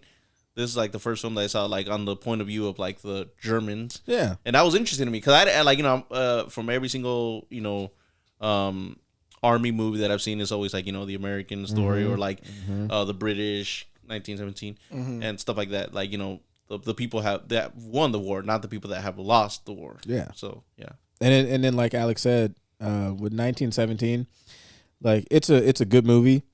I enjoyed it, but I think they were so focused on The winner. the winner. Yeah. Where, like you said, with this one, like they're telling you like the story and like what Yeah. these kids were going through. Not that like 1917 didn't, but I think Right. I think it was so much more like, look what we did with this one take type Yeah. deal. Mm-hmm. So Exactly. But yeah, I did really like the movie, and yeah, I just think like it was directed extremely well. I Yeah. can see it definitely. I think it actually won. Let me see something real quick. It won because there's a thing called the National Border Review Mm. where they basically award the best films of their certain years. Mm-hmm. And I think it won best foreign film. Or was like one of the winners of best foreign film. Yeah. Yeah, top 5 foreign language films. It was this one, All Quiet on the Western Front, RRR. Oh wow. Yeah, then RRR made on there, and we watched those two. yeah, Decision to We're Leave. becoming a legit podcast. Wow, we're actually listing movies. They know. But yeah, so that's very exciting to see. But yeah, I think it'll get like nominations for like, I don't know, but cinematography, Yeah. maybe, Yeah, sound something. design, Sound, music. score, Yeah, definitely, yeah. Makeup, even got the makeup. Yeah. The makeup on them was really good just to see like all that dirt and grime. Mm-hmm. It's like they like there's certain points where it doesn't even look human. no, Yeah. no, Yeah. There are certain points where it just looks like a weird monster of a man. And then towards the end of the movie, when he's just like lost everything, all his friends, his optimism is gone. And it just becomes like a shell of a human being. Yeah. Pretty much he goes to beast mode Yeah, and all pretty that. much what the army wants him to be. Yeah. And it's like this is like pure like machine of like violence just like going off on everybody. Just like he becomes a machine, literally, just like killing off people like nothing. and I think Yeah. like that scene that you were talking about where he's just charging forward. I think, like you said, all his friends are gone. The peace treaty is signed for 11 o'clock, but I think in his mind He was like, I don't think I'm going to make it out of here. Yeah. Like, I think the guy dying right before all that happened really was the last, like, you know, like, all right, man, I just want to fucking go home. And then we got this fucking fat fuck up here, fucking like, and we're gonna wall. Yeah. And then it's like, fuck, man. So I think Paul's kind of mindset in that scene was like, well, fuck it. Yeah. I'm probably not making it out of here, so I'm taking whoever I can take with me. Yeah. So. And then like that young kid, that was like, well, Paul was doing the same thing where he was like, collect the things and stuff like that, and found his friend's body.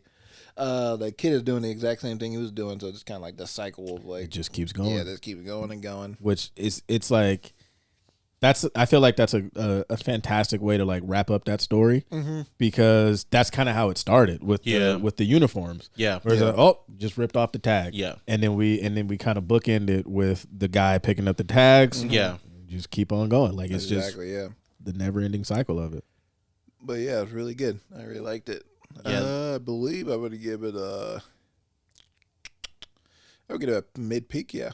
Okay. Myself, yeah. Same thing. Yeah. I really liked it though. Jonathan considers it an all time classic. All time masterpiece. I don't know. It was just again.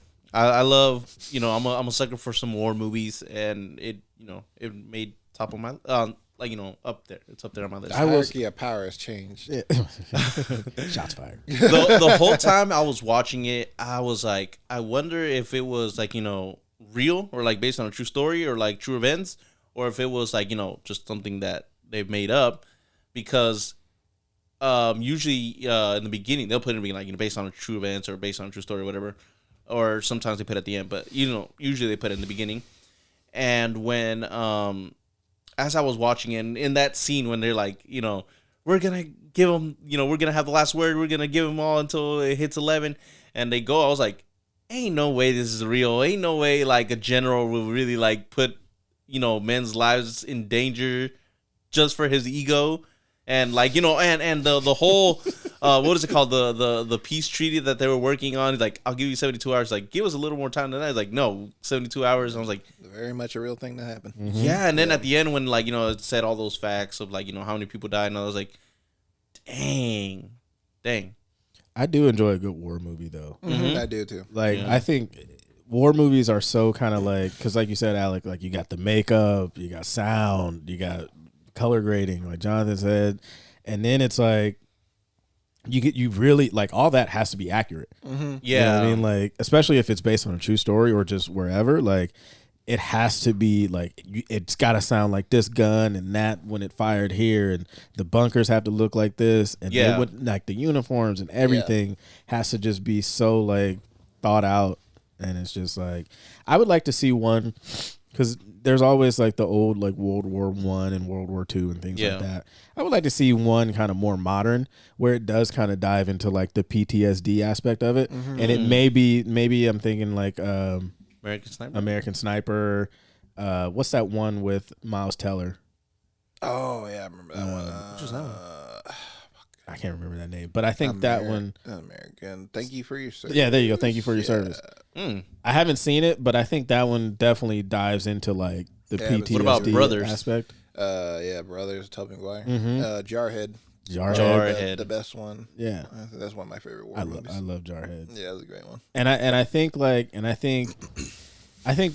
kind of why I like Jarhead is because it's not even really like they're not even out there killing anybody. Yeah. It's just like the mental struggles, and that you kind of see that it takes on him from just like he's excited to go, like, yeah, blah, blah, blah. Yeah. And then by the time he leaves, it's just like, man, my friend just killed himself. I'm probably fucked up for life. Now I got to go work this regular job.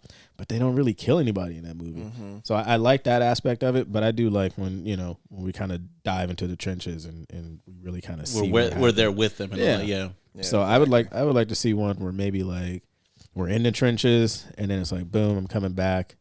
And then maybe it's like, fuck, I don't even want to be here. I'm going to go back to this because this is what I know and this is what I'm comfortable with. Yeah. So. Oh, and I was going to say one more thing.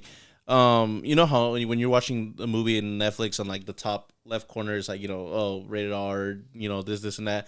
When I saw it said gruesome, grisly scenes or something like that, I was like, man, I've seen all these like, you know, war movies before. Like, how bad can it really get? No, it's pretty bad. The violent movie. Yeah. Yeah, like, you know, I would say the Saving Private Ryan, that first speech scene. Yeah. That's like, you know, the most, I guess, like gruesome scene that I've seen from all the war movies that I've seen, at least. And that was just that one scene. After that, it calms down. Like, you know, there's of course like shooting and all that, but they don't really like show anything else. But this movie stayed consistently gruesome and violent throughout. But it served its purpose of like, you know, trying to show you like this actually happened and like it was actually this fucked up. Yeah. You know. Helps to tell that story, man. Yeah. Yeah, definitely. But I don't know if we have anything else on the docket. I think Dahmer. We've been putting it off for a while. Poor Dahmer. We can talk about Dahmer. No, not poor Dahmer. Well, because I think we wanted to do like the deep dive into like their I mean, we can. Fuck it. now or next time. Now. Okay. Now, damn it. Now. It's our big show. Final 2022. Okay. So before we were going to talk about Dahmer, and then we were like, well, let's talk about like Netflix and their serial killer Obsessions. fetish. Yeah. But strictly just like show and kind of filmmaking wise, what do you think of it? I do think filmmaking wise and the acting itself was good. Yeah, Evan Peters did a really great job playing Jeff Dahmer. Mm-hmm. He's it's very unsettling to look at. Yeah. And just like does hear talk. Yeah. Relax, I just want to take some pictures. that Midwest accent. Yeah. Like his just like there's not a lot of like explosive movements. Mm-hmm. And so yeah, it is just kind of eerie and somber. Mm-hmm. And overall, I did think the show was well made, but I think at the end of it, I think it just felt like material we've seen before. Mm-hmm. It just felt like more of the same that we've seen before in these certain like these murder, real life stories kind of things. Yeah. So it's kind of like I was kind of like this. I would say overall it's a mid show, but I did like the acting a lot and the filmmaking itself. I think there's a lot of shots in there where it's just like I don't know, Dahmer just hanging around his apartment. Then he like opens up the refrigerator and you just see a head in the corner. Yeah, like and if you're not looking, you're gonna miss it. Yeah, exactly. Yeah, and it's like that stuff is like pretty unsettling to look at. Mm-hmm. And kind of reminds me of the movie. I don't know if you guys seen Zodiac. Yeah. It's kind of like that. I feel like Zodiac does it a little better because they kind of like focusing more on the mystery of the Zodiac instead of like showing off the killings too. I mean, they show some killings, but it's kind of like more brief. It's kind of more like making you paint the picture. Yeah, exactly. Which I feel like in something like that could be even more like holy shit, because now your mind is like it's taking you to places that they may not have went. Yeah, but exactly. now you're kind of like fuck. That's that person's insane. Exactly. Yeah. And then but here you like see like the build up to it and everything. You just kind of see like what happened to the person, and I don't know, maybe because it's more of like a recent murder thing that happened. It's kind of like I know the creators like reached out to the victims' families and stuff like that. Still kind of like there's still kind of like that's tough, man. A gray area with that. Yeah, because it's like us as filmmakers, we can appreciate the filmmaking aspect of it, but then it's like but then you got the victims, Yeah, exactly. Yeah, and they have a Netflix subscription, and they're trying to put that shit out of their mind, and then here they are just scrolling, and the last person that they want to see is this fucker who was eating their family members. This guy's face looks exactly. Devin Peters looks exactly like Jeffrey Dahmer. It's like I don't want to bring that shit back. And then it's like now wherever you go, somebody's like, "Oh my god, that show was so great." But to them, and then you have actual Jeffrey Dahmer simps. Yeah. TikTok, like him, like That's making crazy. fan cams out of there. Like, y'all serious? Yeah. Like, Jeffrey Dahmer was not hot. Just because you think Evan Peters is hot doesn't mean the character is hot. Yeah. Stop it. and that's weird to me. Yeah. And it's like, so then it's like now you got the victims' families who, well, fuck, now I can't go on Netflix. I go here, they're fucking praising this show, like, oh my god, Dahmer's so cool. Like you said, this TikTok stuff. Yeah. it's just I don't know. It's kind of tough.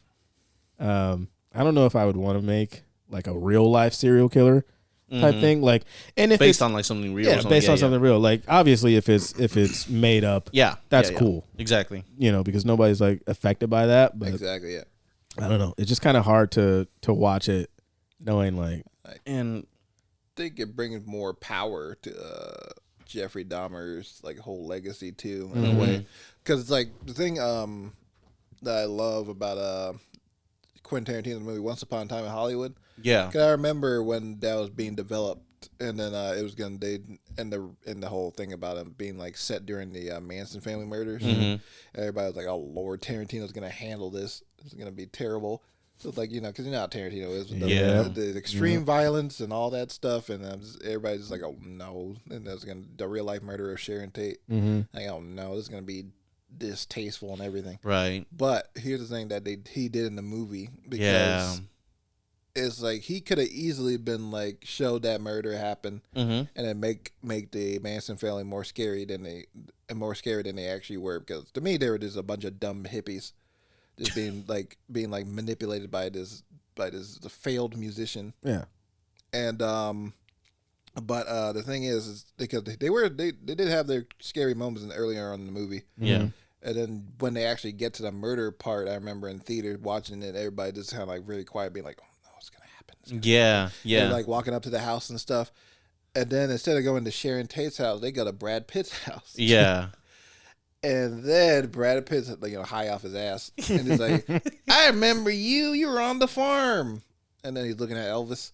And it's like, Austin Butler. And it's like, "I remember you too." And then Brad Pitt starts beating the shit out of the dogs. Oh, The yeah. dog starts eating his face, and he's bashing the girl's head in. Leo sets the girl on fire. And it's like, okay, so Tarantino basically did his own revisionist history. Yeah. It is to me, he basically took the power away from the Manson family. It just making them look like the idiots. Yeah. that Which they are. Yeah. He did the same thing in Inglourious Bastards too. Oh, yeah, with the ending. Yeah. Oh yeah, he made Hitler look like a fool. And like he shot him to death in the theater. Shot all those Nazis. Yeah. But yeah, it's like stuff like that is like really cool to me. Yeah. Yeah. Instead of just like acting like giving them more power than they deserve. yeah. And I was gonna say, to add on to that, like, it was, what was his name? Evan Peters. Evan Peters. Evan Peters did great. Not his fault that he did like a good performance and all that, and like henceforth why it was like a good show, because he he did his job. He did his role really well. He had to portray this terrible person. And how, not to cut you off, but how tough that's got to be. Yeah. Because mentally, you have to put yourself into the fucking shoes of this fucking serial killer who was going around eating Yeah, people. exactly. Right. Yeah. Like, he may not fucking ever be, fully like snap out of that shit. Not saying he's gonna go around and start eating people, but Evan, buddy, do something fun for your next project. yeah, Please. you know what I mean? Like, just I don't know. I feel like really trying to dive into that as a character and trying to transform into that person, because you do want to give the best performance you can. Yeah. But you gotta go into some dark places and really like tap into that shit. Exactly. Yeah. And what I was gonna say was, or just finish off saying, was that I felt like in the show it took more place of Dahmer, the actual like serial killer, and or humanizing him, not dehumanizing him, as in like feeling sorry for that character. And that's why I think like even like people or victims of this person were like mad and like upset with the show, because this, like, see it any way you want, like, whether he was a bad person, or like if you think he was or if you think he wasn't, like, blame his past, whatever. He did terrible things. Boo-hoo. His parents went in a divorce. Right. Big deal. And like his dad taught him how to, like, what is it called? Do taxidermy and all that. Blame it whatever you want. That doesn't excuse his actions and what he did and the terrible things he did. And thus, people that watch it, they might not be able to distinguish the things from, know what's right and wrong. They just see that. Henceforth, a lot of the students that that I've seen, that I've heard watch it, they like, oh yeah, Dahmer is W, or like, it's cool. I was like, no. See, this is why This is They kind said of Dahmer W. yes. What the fuck? I'm not kidding. Like it's because of all that TikTok shit and all that. Like they don't know what actually happened. They just like oh yeah, they see he's trending on TikTok. yeah. Dahmer's And so then they cool. He's watch like the Joker. show and He's like so cool. Yeah. Yeah. and like they don't know what what they're seeing and all that. They think anything that just shows up on their Netflix is all fake and all that. But yeah, I think that was the huge problem with that. Like Alex said, they gave this monster like all the power still. With that they could have maybe I don't know played around with the idea a little bit more. But yeah. And I just feel like Netflix just has like a whole fucking like catalog of that shit. Oh no, that's like one of their big specialties, making those real true crime shows. Like I don't mind like a documentary. Oh yeah, for sure. But I just feel like the shows, because they did one on fucking Ted Bundy With the movie Zac Efron. Zac with Zac Efron, yeah. Efron. Movie, yeah. And I feel like they've done like a couple more. I don't know. And that's another one that I'm not gonna lie, Zac Efron did really well in that. Oh, he did, yeah. That what is it? Show? It was a show or movie? It was a movie. Yeah. Movie, and again making Ted Bundy look cool because like charismatic. That and again, there's nothing wrong. I guess with he did his homework. He did his homework because they said that Ted Bundy was like the most charismatic serial killer out there, whatever. But again, it makes it look not as as he was, which was a terrible person. But yeah. I don't know. And I think I've heard or read somewhere that like Netflix CEO or something like that is like very into like psychological stuff. So there's a lot of like, reason why there's a lot of like, crime thrillers or like psychological stuff. There's also the show. Yeah. That show's funny. Yeah. I just think like I said, I don't mind if it's like fictional. Right. You know what I mean? I think it's just like once it's real and it's like, damn, man. Like you kind of start to think about it. Like as you're younger, you're kind of like, oh, that's cool. But then you start to just like, well, damn, like the victims' families, like you kind of start thinking like how they're feeling about it. Because now wherever they go, it's like, oh, they're hearing about it. Yeah. They go to work, their fucking people are talking about it. Or maybe like if they do it in the eyes of the victims instead of like, I don't know. Yeah. I don't know. Yeah, there's remember the show Mindhunter? I've heard of it. Yeah. Netflix is a really great show by the same director of Zodiac, David Fincher. And basically that show's more about the aftermath of those murders that happened. And they have a guy like I forgot what's his name. I forget his name, but they have a serial killer on there. Yeah, they have I can't think of his name right now, but they have a serial killer on there, and then they're having like a conversation with him. And he's describing his kills that he did instead of like actually showing them. So it's like painting the picture in your head of what happened there. That was a really interesting way of going about it, instead of just like actually like depicting it and everything, like really, really glorifying it in a way. So yeah, there's a certain way to do it, I think. Yeah. Well, maybe we're those three that figure it out. I don't know. I remember. I think I talked about it last time, but like Tiger King. Yeah, we did. We talked about it last time. Wow, that was weird. Too. Yeah, that's very weird. Joe versus Carol. Need to watch that shit. See how it is. But yeah, man, that's the show. So before we end it, this big thing has been sitting here. Oh yeah, I've seen that. I was the like, whole what is show. Alec has been eyeing it. I've seen every time I look over, like, he's fondling it. It is big. So I got you guys something for Christmas. Oh wow! Because I love you guys, and so I hope you guys like it. So, Merry Christmas. Both now? up. Yeah. Get up here, How about Jonathan. Oh, okay. Yeah. Come in. Again, the wrapping took me about 30 minutes.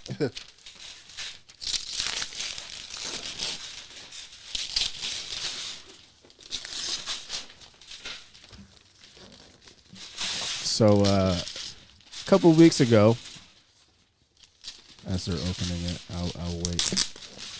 Alec is really trying to save the paper here. I am. I like paper. Okay. Oh. So, Oh shit. Yeah. a couple of weeks ago, I had asked them their favorite movie, and here we are. So Jonathan's had a bunch of them, and so did Alec. Yeah. One of his was Once Upon a Time in Hollywood, so he's got a cool Yes, it was. Once Upon a Time in Hollywood poster. And Alec, his favorite movie all time is Taxi Driver. Yeah. And if you know, I mean, he has a Taxi Driver poster. Yeah. Let me see, Alec. And so now I was cool. like, Well, that's well, Oh shoot! I was like, man, let me grab him another one. So Damn. Thank you, Jamal. Yeah, I love thanks. this. Thank you very much. of course, man, Nice. love you guys. So Love you too. glad you like it. Like when I looked at it and I opened it, because it came when I had COVID, so I I didn't open it, but Yeah. once I finally opened it and I looked at it, I was like, damn, those are cool as Yeah, fuck. this So is tight. and they're metal, they're magnetic, so you guys can just kind of hang them up and kind of move them, wherever you want. So yeah, Merry Christmas, man. Thank you. Thank Merry you. Christmas. Oh man. This is awesome. Thank you very much. Yeah, I really do of course. appreciate this. You Gotta know? figure out where to put it. Probably put it in my collection. Yeah. Yeah, it's amazing. So now I'm probably gonna order me like a bunch of them because there's like Breaking Bad. Ooh. There's a whole bunch of like Tarantino ones, Yeah. like Pulp Fiction, Django, Wolf on Wall Street. I was gonna get you that one, but they didn't really have much to the design of it. Okay. And then I was This thinking, was nice. I love this one. yeah, and then I was thinking Top Gun, but I saw that one and I was like, no, that one looks Yeah. dope. Yeah, So- that's cool. And then there's a bunch of different ones for Taxi Driver, but I figured you love De Niro, and I just like the look of it with like the taxi, the gun, and then Oh, him. Right. and Yeah, that's everything. great. So I love Yeah. it. Thank you so much. yeah, I'm glad you guys like it, man. Nice. Well, folks, that's it. They didn't get me anything. It's fine, I wasn't aware we were getting different gifts. but it's cool though. I'm just happy that they love it. So that's been kind of our wrap up Yeah. of 2022, and man, now we're coming into 2023. Yeah. So we're just gonna keep getting better at this thing. It's fun. Hopefully we can find somebody to edit it. So if you're listening and you want to actually edit it as an intern, we can't pay you, sadly, right now. Yeah. We're going to figure out some plans to get a more consistent schedule going on and everything. Yeah, more consistency. A better, Really, make a great show even better. there you go. Yeah. There Yeah. he is. So we will see you folks on the next one. Bye-bye. See you next year.